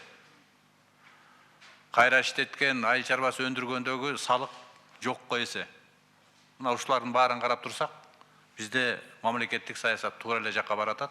Бирок ошентсе дагы биз азыр өзүбүздүн айыл чарбасындагы жаңы технологиялар, сапат жагына көңүл бура албай атабыз. Мисалы үчүн айыл чарбасын каржылоо боюнча кредиттер мына жылдан жылга 5 миллиард, 6 миллиард сомго чейин чыгып атат. Ошонун 68% бул мал өндүрүүгө алат экен кредиттерди. 16% дыйканчылыкка алынат экен, 17% гана кайра иштетүүгө алынып атат. Ошо алган кредиттердики 17 гана пайыз. Азыр бир 6%дан берип атабыз. Ошо 17 гана пайызы. Бул эмнени түшүндүрөт? Демек, продукция сырье боюнча, чийки зат боюнча колдонулуп, же болбосо башка жака сатылып атат. Кайра иштетүү 17 гана пайыз болот. Булардын баарын карап турсак, бизде дагы иштей турган иштер абдан көп. Мен азыр малдын асылдуулугу боюнча эле айтайын, себеби дегенде кандай эт берет, кандай сүт берет, ошого жараса бизде кайра иштетүү пайда болот. Мынакей Голландияда бир уйдун саны бир жылда 9000 литрге жетет экен. 9000 литр. 1991 жылы бизде 500 миң баш саан уй болуптур. Сайыз убагында 91 жыл мисалы үчүн бир уйдан орточо 2,3 миң литр саан сүт алчу экенбиз. Голландия 9000, 90 жылы биздики 2,5 жетпеген 1000 литр сүт алчу экенбиз. 2018 жылы быйыл саан уйдун башы 1 миллионго жетти. Сайыз убагынан 2 эсе өстү. Ошонун ичинен 818.586 бул саан уй. А уйдан саап алган сүтүбүз бир жылдыгы 1,13 миң литрге 2 эсе түшкөн. Голландия эмес, биз сайыз убагындагы саанга келдикпиз азыр. Муну карап турган, бул жагынан иштетсек болот да. Ошон үчүн биз жаңы сорттор, асыл тукум мал деп атканыбыз ушул болуп атат.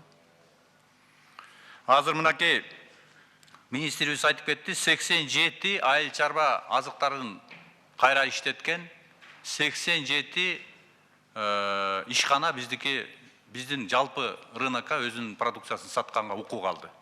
Мына 2 жылдын ичинде биз 87-ге жеткирдик. Же болбосо 30-тун тегереги болчу, 28 эле болчу. Бу жерде Калыс Туратбекович айтат болуш керек.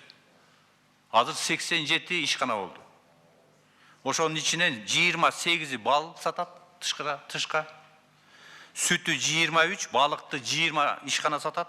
Этти 12 ишкана. Сууну бир эле ишкана сатат экен, башка жака. Мына 87 гана ишканада биз азыр айтып кетебиз, дагы кандай жетишпегендиктер бар. Эми өзүбүздө жакшы жаңы стандартка келаткан ишканалар пайда болуп атат. Мисалы үчүн Ысык Атада томат кейджи 1000 тоннага чейин, жылына 30 000 тоннага чейин томатты кайра иштетип атат. 200-300 киши иштейт бул жерде. 250-300. Мына Кошой кант заводу боюнча азыр айттыңар. Прод Импекс, Адал азык деген. Анан сүт чыгарчу заводдор азыр ачылат. Жакында эле мына Нарында ачтык 150 тонна күнүнө. Жакында ачылат бизде Токмокто. 200 тонна күнүнө иштеткен. То есть биздики кайра иштетүү жагы келатат, бирок сапат жагына дагы келе элекпиз биз. Себеби дегенде биздин өзүбүздүн малыбыздын сапаттуулугу сүт берүү боюнча, эт берүү боюнча жана башка көрсөткүчтөр боюнча дагы артта калып атабыз. Азыр эми дагы иш-чараларды кабыл алдык. Мисалы үчүн 14 сомдон алган сүттүүлүгүнө жана майлуулугуна жараса азыр 20 сомдон болуп калды.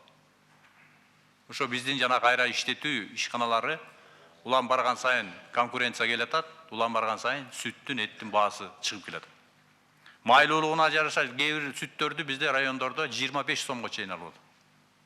Кант кызылчасы боюнча айттыңыз. Биздики 8 эсе өстү. Кант кызылчасы мынакей 2 завод иштей баштады эле. 110 000 киши ушу кызылча менен иштеп атат. Жана 500 000 киши болуп атпайбы майыл чарбасы. Ошонун 110 000-и азыр кызылча менен иштеп атат. Бюджетке салык төлөмдөрү 18 эсе өсүптүр. 2012 жылы 22 миллион эле сом болсо, 2018 жылы 420 миллион сом төгүптүр кызылчачылар. 1800 адам ошо 2 заводдо иштеп атат. То есть бизде эгерде кайра иштетүүнүн ордуна койсок, сөзсүз түрдө айыл жеринде жанагындай ишканалар ачылса, биздин элибиз ошол жерден жумуштап, ошол жерден айлыгын алып, региондордо элибиздин турмушу өзгөрөт деген ойдон. Ана мына Алтынай Сейитбековна туура маселени көтөрдү, алкоголдук ичимдиктер боюнча. 1 миллион 500 далдан 441-ге түштүр. 3 эсе, 4 эсе түшкөн. Салыктар да ошончо түшкөн. Мен деле ойлойм, ошончолук 4 эсе арак, спирт жана ичүүчү ичимдиктер азайып калды деп. Ошон үчүн биз жана кабыл кушпакпыз. Фискализация маселесин биринчи очередде, маркерлөө маселесин биринчи очередде отура бериңиз. Биринчи очередде кылбасак, биринчи кезекте. Сонда тужу коюп. Мына өкмөңүздөрдүн милдет. Мына ушул окшогон көрүнүштөр болот. Анда импорт көп керди, анда импорттан алышыбыз керек да. Арак, коньяктар импорттан көп кирип атса, эгер биздин заводдор кыскарта турган болсо, анда импорттан келип аткан салык канаке. Булар боюнча дагы абдан көп мүчүлүштүктөр бар. Мына бизде 14 азык-түлүк өзү азык-түлүк коопсуздугу боюнча программабызда каралган. Ошондо мынакей эт, сүт, нан, май, кант ушул сыяктуу өзүбүздөн чыга турган продукция менен сүт, эт, эт да кээде кирип атат башка жактан. Сүт менен өзүбүз камсыз кылып атабыз десек, статистикада да айтыш кыйын болуп атат. Ошон үчүн бизде, урматтуу Эркин Урайымович, биз канча керек дейбиз, ошону чыгарышыбыз керек. Кээ бир экспортко кетиши мүмкүн, бирок өзүбүз камсыз кылабыз деген саясаттап келишибиз керек. 2018 жылы 2019 жылы 2 жылда 102 ишкана ачылды ушу кайра иштетүү боюнча. Жалпы жонунан азыр иштеп аткан кайра иштетүү тамак аш тармагында 353 ишканада 21 000 адам иштеп атат республика боюнча.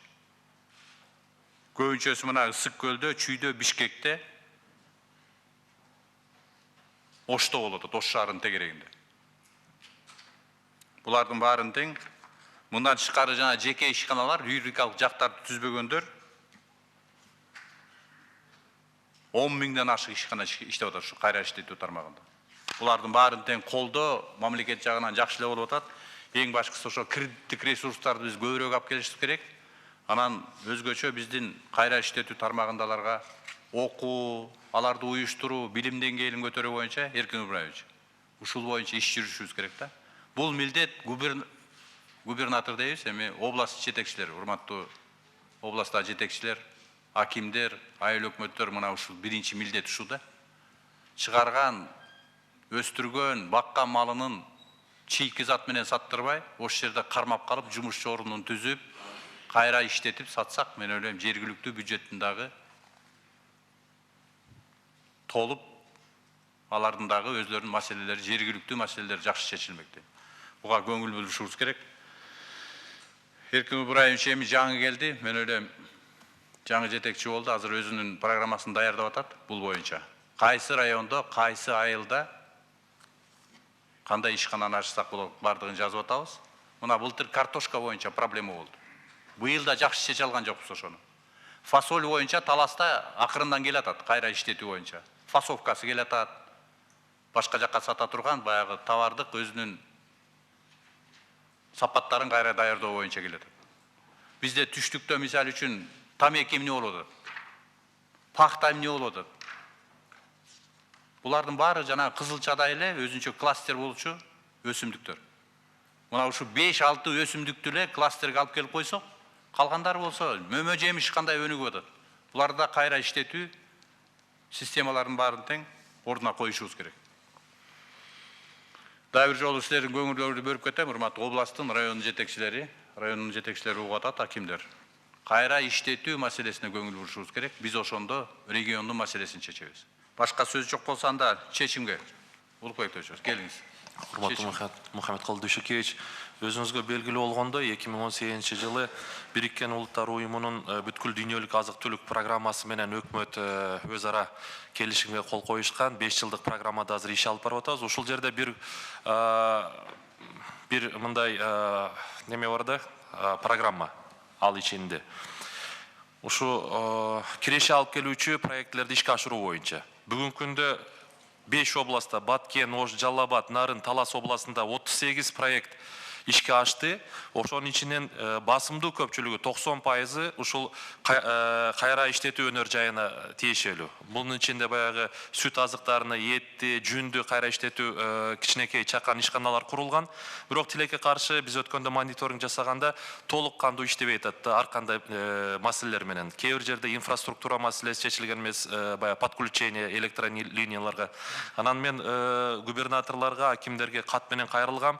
Мен сизден суранат элем, ушул жерге чечимге бир пункт менен киргизип койсок, ушул 38 проекттин ишке мындай толук кандуу иштешини камсыз кылуу боюнча тапшырма берип койсок да, акимдерге, анан область жетекчилерине. Себеби эртең күндө биз отчет бергенде мына партнерлордун алдында дагы кичине туура эмес көрүштү болуп калышыбыз мүмкүн. Туура протоколго киргиле.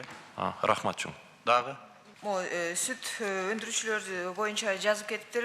Эң негизги маселе бул болсо жанагы толук кандуу жана мощностьтер иштебей атат, анткени сырье жок деп. Мына биздин министрликтин мындай сунушу болуп атат. Бизде 1000 деген канча 100 000 деген кишилер пособие алат. Ошол ар бир үйгө уй сатып берелик. Алар болсо ошол как сырье катары тапшырсын. Мына бул жерде эң биринчи ошо сырье жок деп атат. Ошол программа как программа катары. Балким бир тармакты ошол менен эки маселени чечебиз. Биринчиден эл болсо жашоосу жакшырат и сүт өндүрүүчүлөр дагы мындай конкреттүү түрдө уже сырье алат. Ошону может быть как программа катары бир тапшырма катары бербейликпи? Социалдык өнүктүрүү министрлик, айыл чарба министрлиги менен экономика министрлигинин иштеп чыгып. Бул жерде наверное жанагы акча менен камсыз кылып, как кредит катары беребизби же суда катары бир-бирден уй сатып берелик. Алар болсо ошол продукциясын тапшырсын. Баарына мен ойлойм жакшы болот. Бир эки чоң маселе чечилип калат эле. Туура маселе. Аны тиги социалдык өнүктүрүү министрлиги, айыл чарба министрлиги, экономика министрлиги иштеп чыгышыңыз керек да. Мына быйылдан баштап малды лизингке берген башталды, туурабы? Мына көлдө чоң айыл чарба кооперативи малын лизингке берип сатып атат. Лизинг программасы мал боюнча да кетти азыр. Мурун техника боюнча эле, азыр мал боюнча кетти. Муну дагы ошол жакка бурсак болот азыр айтып аткан. Бул социалдык маселе чечүүгө абдан жакшы жардам берет да. Башка кимде суроо бар? Анда чечимге келели. Алтынай Сейитбекова менен Улукбек Тойчубаевич айткандай, суроолоруна маселелерин кошолук, анан кабыл алалык. Келиңиздер, добуш берип коюңуздар. Рахмат, бир добуштан чечилди. Үчүнчү маселе 2019-2020 жылдын күз-кыш мезгилине экономика тармактарын жана калкты даярдоо боюнча. Баяндамачы Эмил Кубатович, келиңиз. Урматтуу Мухаммедкалый Дүйшекеевич, урматтуу өкмөттүн мүчөлөрү жана жыйындын катышуучулары.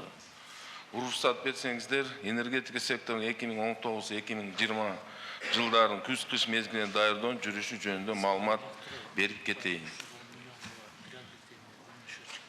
Негизги жыйынтыктагы төмөнкүлөр. 2019 жылдын 26 сентябрда токтогул суу сактагычы суунун көлөмү 17 миллиард 192 миллион куб түздү. Ал эми 2019 жылдын ошол эле күнүнө караганда 2,1 миллиард куб аз. Былтыр бул көрсөткүч 19 миллиард 302 миллиард куб түзгөн. Кыргыз гидрометтин 2019 жылдын 10 апрелинде номер 07/2 613 божомолу боюнча 2019 жылдын вегетация апрель-сентябрь мезгилинде токтогул суу сактагычы суусун кирүүсү орточо көп жылдык ченемдин 86%-ын түзөт. Суу энергетика эсептөөлөргө ылайык 2019 жылды 1 октябрда токтогул суу сактагычында 17,2 миллиард кубка жакын көлөмдө суу топтоо пландаштырылууда. Бул 2018 жылга 19,3 миллиард куб салыштырганда 2,1 миллиард куб метрге аздык кылат.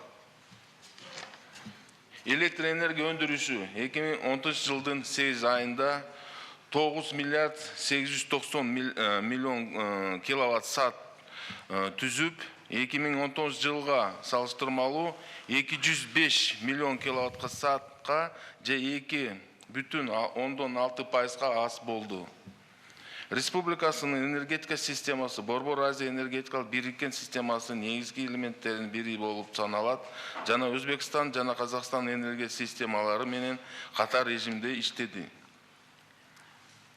Республика боюнча 2019 жылдын 8 айында 1 миллион 600 миң гигакалорий жылдык энергия өндүрүлдү. Ал эми 2018 жылдын ушул мезгилиндеги көрсөткүчкүнө салыштырмалуу болсо 121 миң пайызга аз же 7,2% аз өндүрүлгөн. Газпром Кыргызстан линиясы аркылуу 2019 жылдын 8 айында республикага 169 миллион куб көлөмдө табигый газ келди. 2019 жылга салымыштары келип түшкөн газдын көлөмү 6,5 миллион куб аз. Мунай газ чыгаруу тармагында 2019 жылдын январь-август айларында өндүрүшүнүн көлөмү 12 жылга салымыштары почти 17%-га көп болду. Белгилей кетсек, маалымат бул бөлүштүрүүчү электр компаниялар жана ири өнөр жай ишканалар тарабынан электр энергиянын керектөө лимитин сактоосунда электр энергиянын коюлган лимитинен бөлүштүрүүчү энергия компания тарабынан 136 миллион саат электр энергиясы пайдаланган. Ири өнөр жай тармагын 97 миллион киловатт, жалпысына республика боюнча 39 миллион киловатт саат электр энергия ашык пайдаланган. 2019 Кыргызстан энергетика тармагына түшкөн 9 миллиард 449 миллион киловатт саат электр энергия жоготуулары 5,5%-га же 519 миллион киловатт саат электр энергиясын түздү. Бул деген 2018 жылдын январь-август мезгилинде караганда 3,7 миллион киловатт саатка көп болду. 2019 жылдын 8 айында бөлүштүрүүчү компаниянын техника экономика көрсөткүчтөрү 2018 жылдын ушул эле мезгилинин салыштыруу оң теңдесе жактырууда. 2019 жылдын январь-август айларында бөлүштүрүү энергия компаниялар тармагында электр энергиянын жоготуулары 11% же 855 миллион киловатт саат түздү. Бул деген нормативден 19,9% түзөт же 0,17%-га аз. Жана 2018 жылдын ушул эле мезгилине салымыштары 0,8%-га аз болду. Анткени жоготуулар 12%-дан же 93 миллион киловатт саат түзгөн. 2011 жылдан баштап жалпы электр бөлүштүрүүчү компаниялардын электр энергиясы жоготуусу жыл сайын кыскарып турат. Эгер башында болсо 22% түскөн болсо, ал эми бул көрсөткүч 2019 жылдын 8 айдын ичинде 11,2% түздү. Жылуулук энергияда жоготуулар Бишкек жылуулук тармагында боюнча 27,8%, Кыргыз жылуулук энергия 24%, Бишкек жылуулук энергия боюнча 22% түзгөн. Ошол эле учурда айрым ишканаларда жылуулук энергияда жоготууларды кыскартуу боюнча жетишсиз иш-чара жүргүзүлдү. 2030 жылдын январь-август айларында бөлүштүрүүчү электр компания берилген электр энергия үчүн акча каражаты чогултуусу 103,9% түздү.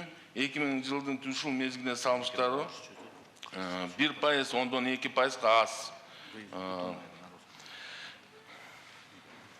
2011 жылдан бери бөлүштүрүүчү электр компаниялар тарабынан берилген электр энергиясы үчүн акча каражатын чогултуу жылын сайын өсүп жатат. 2019 жылдын 8 айында 103,9% түздү.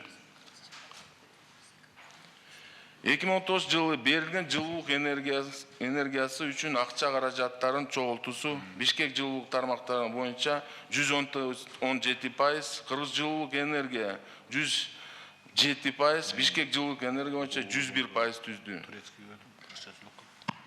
2009 жылдан 1 июлундан 1 миллиард 142 миллион сом карата керектүүчүлөрдүн колдогон электр энергиясы бөлүштүрүүчү компания дебитор карыздары жылдын башынан жалпысына 415 миллион сомго же 28% азайды. Ушул эле учурда 2019 жылдын январь-август айларында калктын дебитор карыздары 355 миллион сомго же 44% азайып, 2019 жылдын 1 сентябрь карата 445 миллион сом түздү. Ал эми бюджеттик керектүүчүлөрдүн карызы 8 айдын ичинде 50 миллион сомго же 15% азайып, 2019 1 сентябрь карата 280 миллион сом түздү. Анын ичинде дебитордук карыздар республика бюджет боюнча 89 миллион сомду, жергиликтүү бюджет 59 миллион сомду. Ош жылуулук камсыз ишканасы кечирип коесуздар, убакыт эле болду, эле статистикаңызды токтотуп эле эл кызыктырган конкреттүү эле суроого жооп береличи. Көмүр эмне болот? Газ эмне болот? Мазут эмне болот? Көмүр калган болсо эми тиги Айтмат Кошоевич болсо эми энергетика боюнча айтып берсин. 5-6 суроого жооп береличи. Кандай болот? Канча түштү? Тендерлер эмне болду? Көрсөткүчтөр жакшы. Республика боюнча 980 миң тонна казылды. Бул былтыркы жылкы салыштырмалуу боюнча 5,4%га өсүш бар.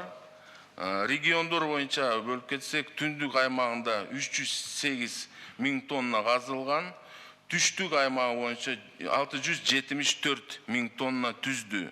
Мазут боюнча тилекке каршы өзүңөр билгендей тендерлер болбой калды. Жаңасы тендерлер жарыяланды. Бул техника жактан болбой калды. Себеби электрический станция менен Кыргыз нефтегастын ортосунда бир талкуулоолор болду. Бул азыр токмой менен маселе чечилет. Коркунуч барбы мазут жок болсо? Iya. Korkunç var mı? Жылуулук. Бүгүнкү күндө коркунуч жок. Ош ТЭЦте 4 миң мазут бар. Бүгүнкү күндө Бишкек ТЭЦте 1200 тонна бар. Бирок тендерди жарыялайбыз. Азыр технический жактан маселеде чечилди. Кыргыз нефтегаз азыр күнөөлөгөндө туура эмес. Себеби Ош ТЭЦтеги казандары технический вязкость жагынан 6,8 вязкость чейин болуш керек экен, бирок ага негиз карабастан токтом чыгарып атасыңар силер, Мухаммед Дүйшекевич. Бул маселе мындай, 37 миллион сом дагы кошулса болот, себеби мазуттун суюктугуна жараша. Бул маселе чечилди, бирок ийимки жылда бул маселени караш керек. Ош ТЭЦтин казандарын, сафар сумкасын модернизация жолго барыш керек. Жыл сайын мындай маселе болобуз. Эми ал техникалык маселе. Мен Кыргыз нефтини деле мындай коргобойм, бирок адагы өзү кызыкчылыгы болуш керек да. Биз эми өкмөттүн токтому менен бекитип бердик. Канчадан мазутту тапшырыш керек, сатыш керек. Биз ошону планда аткарышыбыз керек. Мына конкреттүү суроо. Жалпысына биздер экономикабызга 2,5 миллион тонна көмүр керек. 2,5 миллион тонна. Бюджеттик уюмдарга 236-240 миң тонна бюджеттик уюмдарга. Халкыбыз 1 миллион 120 миң тонна көмүр. Андан тышкары 1 миллион 140 миң тонна бул биздин Бишкектеги жылуулук борборуна. Мына ушулар боюнча кандай болот? Тендер өттү деңиз. Ким каякка пастап неме кылып атат, көмүр ташып атат, кандай акыбалда болуп атат? Кыштан аман эсен чыгабызбы? Элибиз жылуулукта, электр энергиясында баары менен камсыз болобу? Ушулар боюнча айтып бериңиз. Кыскача. Туура айтасыз, Мухаммед Душкевич, мындай рискилер аябай чоң болгон жакын арада эле. Бирок бүгүнкү бул маселелер чечилди. 3 компоненттен болгонда эми мындай карап көрсөк, көмүр жактан Актала, Нарын, Атбашы, бая Туруккени кечирээк ишке киргизгени, бирок бүгүнкү күндө маселе жок. 70 тонна даяр көмүр. Сардар менен Кенчстрой көмүрдү камсыз кылып атат. 3 райондо бул көп болсо 52 миң тонна түзөт. Кара кече болсо ТЭЦти 680 миң тоннаны берет. Срыв болбойт. Канчасын берди? Азыркы бүгүндө мен ТЭЦке барганда 106 миң тонна турган. Азыр дагы график келет атат. Кара кече дагы 68 миң тонна коет. Анан графиктерин эмки айдага кичине көбөйтөбүз. Срыв болбойт. Биз мындай айтсаңыз, жылытуу сезонуна киребиз да мына жакында. Мына 30-у, 29-у аябай суук болот деп атат, туурабы? Ошондой учурларда балким биз быйыл эрте баштап кала турган болсок, сезон башталарда канча көмүр болуш керек, канча мазут болуш керек бизде. Ошолорго камсыз кылганга үлгүрөбүзбү? Үлгүрөбүз. Проблема болбойт. Болбойт проблема. Запастар бар, мен айтып кеттим, Ош ТЭЦте, ана Бишкек ТЭЦте. Анан экинчиси, мынакей калкыбызды көмүр менен камсыз кылуу боюнча. Өзгөчө область жетекчилери, акимдер, мэрлер. Кышында борборубузга кирсек деле, областтын борборлоруна кирсек деле, райондун борборлоруна кирсек деле, ал жерде өзүнчө эле шахтада жүргөндөй болосуң да. Баардыгын ошол долбоордук көчөгө алып барып, мешогу менен, КАМАЗ менен, чоң машина менен жыйнап, анан ошол көчөдө туруш керек. Гүл, көмүр, чаң, баардыгы ошондой уюштуруп атасыңар. Ошондо өзүнчө бир, бул көмүр деген бизге эми 20-30 жыл баары элибиз пайдаланат да, туурабы? Дагы турмуш анын ордуна газ барып, мазут барып, электр энергия барып кетпегенден кийин көмүр менен баары пайдаланабыз. Ошо райондун борборлорунда, областтын борборлорунда өзүнчө жай кылып, рекламаны коюп койсок болбойбу? Азыр мынакей чүйдө, өзгөчө Алтынбек Абдывасильевич. Мындан Токмокко чейин чыксаң, Кеминге чейин, бияктан Кара-Балтага чейин барсаң, жолдун бою бүт көмүр болот азыр. Ошону өзүнүн жайын коюп, рекламасын коюп, жарандарга айтып, жолдун боюнда эмес, ал өзүнчө бир жерде, өзүнчө склад болот, өзүнчө жай болот. Ошол жака жана чоң көмүр ташыган машиналарды алып барып уюштуруп койсок болот да. Канча жылдан бери ушинтип келет. Анын чаңы кайра көчөгө түшөт. Көчөдөн машина өтөт, анан шаарыбыз жана экология бузулуп атканын бир элементи ушуда. Ошон үчүн сиздерге тапшырма, көчөнүн боюнда көмүр түшүргөн склад болбосун. Жакшынакай кылып, айылдын чекесинде кылып койсо болот да. Сөзсүз эле магазин жанында сатыш керек көмүрдү. Илгери андай картина жок эле да. Ушунун баарын алып келип, остановканы, аялдаманын жанына алып келип көмүр саттырып койдуңар. Урматтуу область жетекчилери, акимдер, сиздер дагы Эмил Кубатович, ошону көзөмөлдөп, баардыгы тең, экологияны бузбаган, элибизге ыңгайсыз көмүрдүн гүлүн жуттуруп атабыз, чаңын жуттуруп атабыз. Ушулардын баарын жок кылышыбыз керек бейли. быйыл ушул маселени чечсеңиздер деп ойлойм. Мындан тышкары экинчи маселе. Бул эми 587 отун базалары болот экен республика боюнча. Ушу 587 орунду таап, жакшынакай кылып, контейнер бар болсо, контейнерин койдуруп сата турган бизнесмендерден ошол шартын түзүшүбүз керек. Экинчиси баасы боюнча. Кандай болот баасы быйыл? Басы, быйылкы басы былтыркыдай эле, мындай эле чоң өсүү жок. Буюрса, просто мындай болот да, Мухаммед Калдырович. Кыш келгенде биз деле мен деле азыр элге кайрылып кетет элем. Себеби кышты күтпөй эле азыр баасы мындай приемлемо болгондо асыр алса, кар жаагандан кийин мындай ажиотаж болуп кетет да, анан баа өтүп кетет. Азыр мындай кылыңыздар, биздин монополияга каршы кызматыбыз бар, сиздер барсыздар. Элге айтышыбыз керек. Кара кечеде баланчадан баасы болот, жана башка шахталардан баасы мынча болот. Анан базаларга барса баасы мындай болот деп, бардыгын реклама кылып, телевидениеден массалык маалымат каражаттарынан берсеңиздер, ошол туура болот деп ойлойм.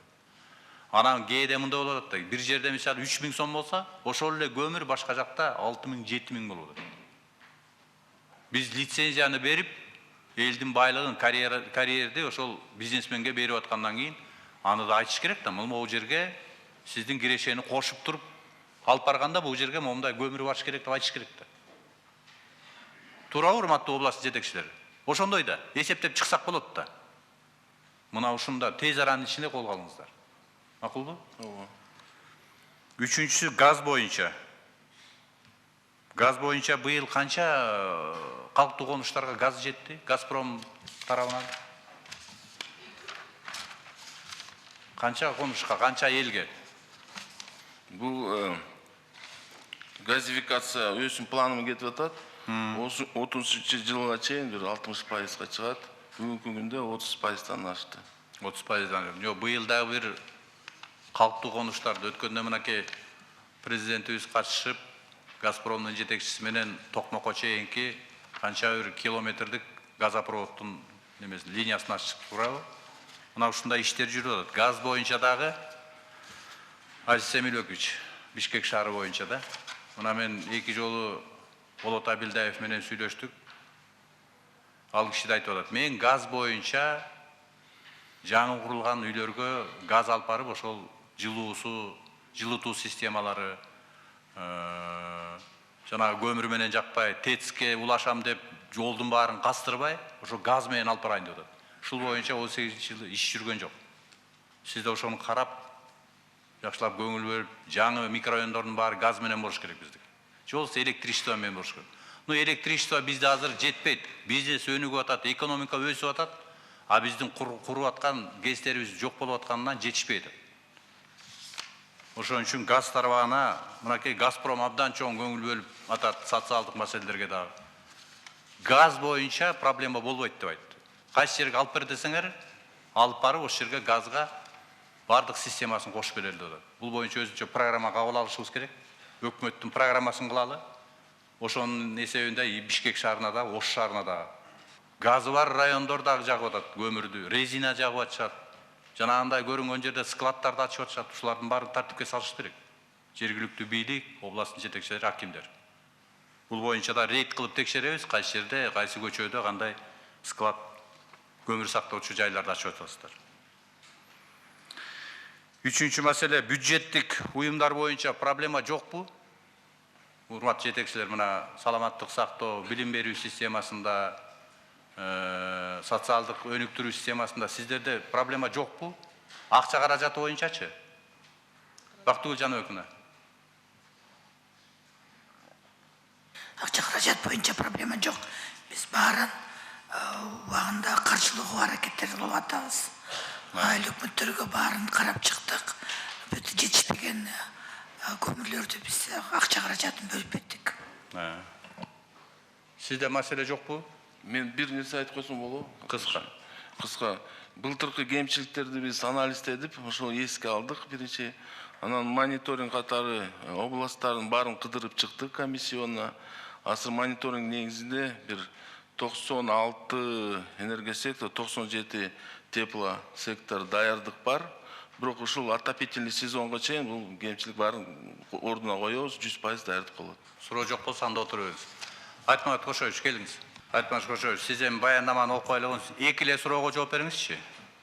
Токтогул суу сактагычында суунун көлөмү, канча электр энергия чыгат, быйыл кандай чыгабыз, эмдиги жылкыга жана келерки жылкыга суунун көлөмү боюнча коркунуч барбы жокпу, бул бир.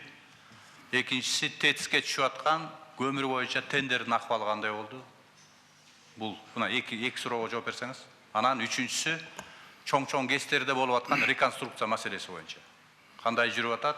Ал жанагы биздин сезонго даярбы, даяр эмеспи? Мына 3 эле суроого. Баяндаманы баяндамай эле коюңуз. Рахмат. Урматтуу Мухаммед Калый Дүйшекевич, урматтуу өкмөт мүчөлөрү, бүгүнкү күндө энергия сектор кышка даярдык иштерин кызуу жүрүп атат. Азыркы күндө Токтогул суу сактагычында суунун көлөмү жана Эмил Кубатович да айтып кетти. Азыр 17,2-ге чыкты. Бул былтыркы жылга салыштырмалуу 2 миллиардка азыраак. Суунун мал абожа сезонунун башталды деп айтып атабыз. Кыш мезгилинде бул биздин электр энергияны толук өндүрүп, керек чөйрөтүүчүлөрдү толук камсызлаганга быйылкы жылы жетет. Коркунуч кийинки жылында бар. Бул жылдын аягында, то есть отопительный сезондун аягында 11 миллиард киловатт саат, 11 миллиард куб менен чыгабыз деп атабыз. Бул кийинки жылга барганда суу тартыш болуп калышы мүмкүн. Быйылкы жылы суу бул кыш күз мезгилинде суу тартыш болбойт. Электр энергия өндүргөнгө толугу менен жетет. Товар обмен боюнча өлкө мамлекеттер аралык келишим боюнча Казакстан мамлекетине 270 миллион киловатт саат электр энергия бердик. Азыркы күндө ал кайтарып алып атабыз. Өзбекстан мамлекети дагы сурап келген, аларга берген жокпуз. Бир гана ошо Казакстанга 270 миллион киловатт сааттын теретесинде товар обмен болду. Азыркы күндө эң көп электр энергиясынын керектөөчүлөр пайда болду. Булар мыйзам тарабынан жөнгө салынбаган керектөөчүлөр пайда болду. Бул майнинг фермалар.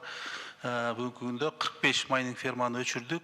Булар аябай көп электр энергияны керектеп атат. 136 мегаваттын теретесинде керектөөнү биз өчүрдүк. Бул киловаттка айландырганда бир айда 100 миллион киловатт сааттын теретесинде керектөө болот экен.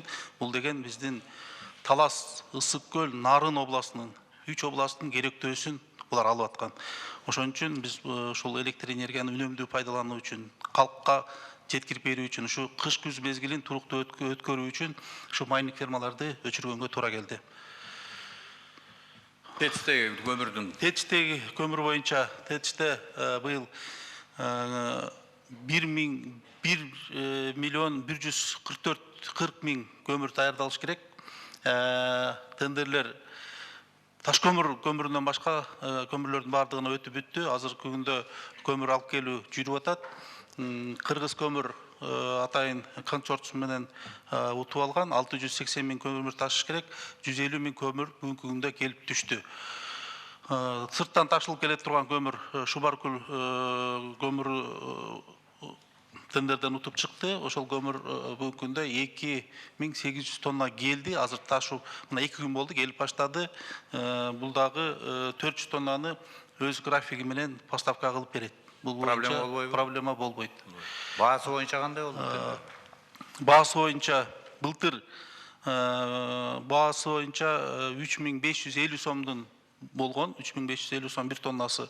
Быйыл ДАФ Луговой деп ошол жерден ошол тендерге катышкан компания берди. Бул 2570 сомдун сом болду. Башкача айтканда 36,8 доллар. ТЭЦке келип түшүшү менен 3430 сомдун тегеретесинде болуп атат. Биз азыр эсептеп чыгарып, былтыркы жылга салыштырмалуу ушу 100 миллион сомдун тегеретесинде экономия болот деген эсептөөлөрүбүз бар. Ошол ачык айкын өткөрүп, быйыл абдан конкуренция абдан чоң болду. ТЭЦке көмүр алып баруу боюнча. Ошонун ачык айкын өткөргөн үчүн мына 100 миллион сом экономия кылып атышат. Былтыркы жылдыга салыштырмалуу. Бул эмнени түшүндүрөт? Бул биринчиден ошол жерде да жанагындай ар кандай механизмдер болгонун түшүндүрөт. Анан мен ойлойм, мунун сапатын карашыбыз керек көмүрдүн. Анан биздин элибизге жылуулукту убагында, энергияны убагында беришибиз керек деп ойлойм. Башка суроо жокпу? Бизде салт болуп калгандай, уважаемый Воропаев, да? Здесь он? Вы готовы, да? Сиз оны. Директор ТЭЦ города Бишкек. По готовности хочу сказать, что все работы будут закончены вовремя. Уголь поступает активно, как было сказано, уже поступило местных углей, это порядка 150 тысяч Каракиче пришло. 2800 это первые составы, зашел импортный уголь. Договора на газ заключены, и 30 числа вскрытие по тендеру Ташкумыр. 30 сентября. Комиссия будет отрабатывать. Ремонты практически завершены. То есть заверяете, что переживем, да, жизнь? Будем стараться. Дай Бог. Рахмат, спасибо вам. Мухаммед Калыович, ГЭСтердің реконструкциясы бойынша айтып қойыңыз. ГЭСтер бойынша бүгінгі күнде Тоқтоғыл ГЭСінде, Қамбарата ГЭСінде, Үчқорған ГЭСінде, Атбашы ГЭСінде реконструкция іштері жүріп атат. Біздің планымыз бойынша 3 гидроагрегат ремонттан шықмақ, бұл өзіміздің күшімізбен ремонт қылмақпыз. 3 өтен ремонттан шықты. Азыркы күндө ГЭСтер толығыменен жұмышқа даяр иштеп атышат. Ал эми жүрүп аткан проекттер боюнча Токтогул ГЭСинде биринчи фазасы аяктады, экинчи фазасы башталды. Ал жерде экинчи фазада 4 гидроагрегатты толугу менен алмаштыруу каралган. Ал өзүнүн нугу менен кетип атат. Ал кыш мезгилинде эч кандай мындай тоскоолдугун тийгизбейт. Камбарата ГЭСинде проект азыр тендер жарыялоо алдында турат. Подрядчикти тандоо алдында турат. Ал жерде экинчи гидроагрегатты коюу иши жүргүзүлөт. Үчкоргон ГЭСинде 4 гидроагрегаттын алмаштыруу боюнча атайын проект бар. 30 октябрда тендер жүрөт. Ал толугу менен реконструкциядан чыгат. Атбашы ГЭСинде азыр реконструкция иши жүрүп атат. Ал жердеги 3 гидроагрегат толугу менен алмашылат. Ошондо жалпы бул реконструкция иштери 2023 жылга чейин уланат. Жалпы кошула турган кубаттуулук 410 мегаватт. Ушул реконструкция иштери бүтсө, кошумча кубаттуулук кошулат. Бул оңдоп түзөө иштери кыш-күз мезгилине зыяны тийбейт. Бардык ГЭСтер азыркы күндө кыш-күз мезгилине даяр. Биз бизнес өнүгүп атат, экономика өсүп атат деп атабыз да. Жылына канча керектөө өсүп атат? Мындан 5-6 жыл мурун бир күндүк керектөө орточо эсеп менен эсептегенде 22-23 миллион киловатт саатты түзүп аткан. Азыркы күндө 27-28 миллион киловатт саатка чыкты. Башкача айтканда 5 жылдын аралыгында 30% тегеретесинде өстү. Жылына 5-6% өсүп кетип атат. Эгерде бул темп менен кете турган болсок, биз ушул бардык керектөөчүлөрдү электр энергия менен толук камсыз кылыш үчүн 2024 жылга 600 мегаватт кубаттуулукту кошумча беришибиз керек. Бүгүнкү күндө бул маселени чечүү боюнча атайын инвесторлор менен сүйлөшүү иштери жүрүп атат.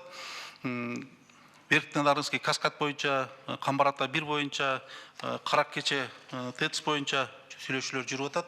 Анан дагы бир жаңы мыйзам кабыл алынды. Бул ВИЭ боюнча мыйзам кабыл алынды. Ал боюнча жакын арада биз жобосун бекитип ишке киргизебиз деп турабыз. Кичи ГЭСтерди куруу боюнча дагы биздин чоң пландарыбыз бар. Ошол дагы бул кубаттуулуктарды бергенге кошумча мындай бир күч болот деген ишеничибиз бар. Жакшы, көрдүңүздөрбү, бизде экономика өсүп, значит биз жылына жок дегенде 100 мегаваттык ГЭС курушубуз керек. ГЭС болобу, ТЭЦ болобу, 100 мегаватт жылына. А бизде андай азыр шарттарды түзө алган жокпуз, бирок чоң проекттер келе атат, Айтмат Кошович. Келе атат. Сүйлөшүүлөр жүрүп атат азыр. Инвесторлор менен ал кредит эмес, түз инвестиция катарында сүйлөшүү процесстери жүрүп атат. Мухаммед Калыович, дагы мен бир нерсени айтып кетейин дедим эле, убакыттан пайдаланып. Бизде мен келгенден бери ушу энергия сектор, биздики энергия холдингке караган компаниялардын арасында оптимизация процессин баштадык. Азыркы күндө ушул 9 ишканабызда оптимизация жүргүзүп, 2 миллиард 35 миллион сомдук чыгымдарды кыскарттык. Бул 6 айдын жыйынтыгынын негизинде жасадык. Бардык чечимдер кабыл алынды, компаниялар азыркы күндө аткарууга алды. Быйылкы жылдын жыйынтыгы менен энергия секторунун чыгымы 2 миллиард сомго аз болот. Бул каражатты биз ушул биз сырткы карыздарыбыз боюнча проблемаларыбыз бар болчу. Жылдын башында 2 миллиард сом сыртқы қарызды қайтарабыз деп пландаштырылған екен. Азыр біз аны 4 миллиард сомға көтердік.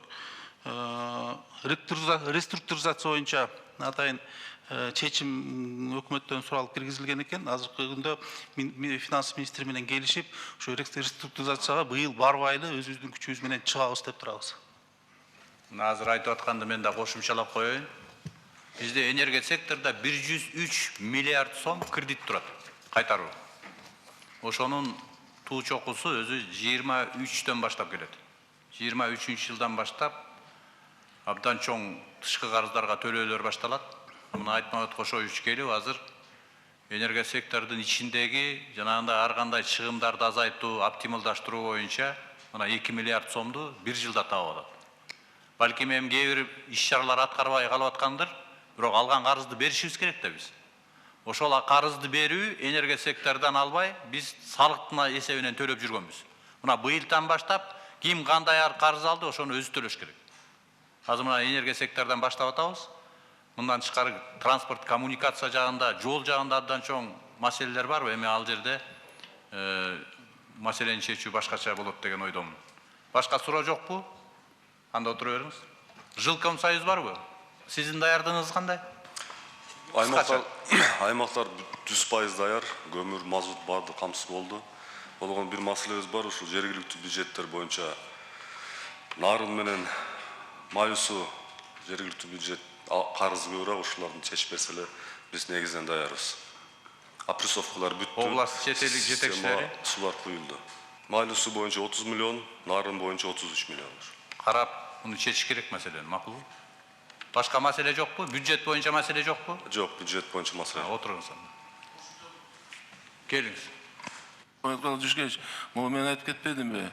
Былтыркы жылдын кемчилигин анализдеп, Бостериде 10 жылдан бери альтернативный котельницинде альтернативный питание жок болчу. Бул маселени быйыл буюрса чечилди. 2 километр альтернативный үстүнөн линия өткөрдүк. Эми быйылкы жылы буюрса Бостери мындай жүрөктү сыздаган маселе уже болбойт. Альтернативный источник питания болбойт. Чек арадагылар коргоо аскердик бөлүктөрдө маселе жокпу? Урматтуу Мухаммедкалый Душекевич, чек ара кызматында бардык аскер бөлүктөрдө тендерлер жүргүзүп, уже поставка болуп атат. Азыркы күнү 90%га чыкты отун көмүрдү. Мазут боюнча бир көйгөй бар болчу, бул Ош чек ара башкармалыгынын ал маселени да чечилип атат. Сиздечи? Коргоо. Bizde mesele yok, bari iş planı negizinde getip atat. Azırkı vakta otun kömür 65-70%'ga жетip kaldı. Өзгөчө саламаттык сактоо дайыр жолу, билим берүү, социалдык өнүктүрүү министрликтери көңүл буруңуздар. Себеби дегенде ал жерде биздин оорлуу адамдарыбыз, балдарыбыз ошол тармактан кызмат алышат. Башка суроо болсо анда чечим көтөрү. Чечимге кимдин кандай суроосу бар? Азыркы берген сунуштар менен айтылган ой пикирлер менен кошо кабыл алалы, добуш берип коюңуздар. Макулсыздарбы? Рахмат. Анда ушу менен күн тартибиндеги маселелер каралды, аяктады. Барыңыздарга ийгилик.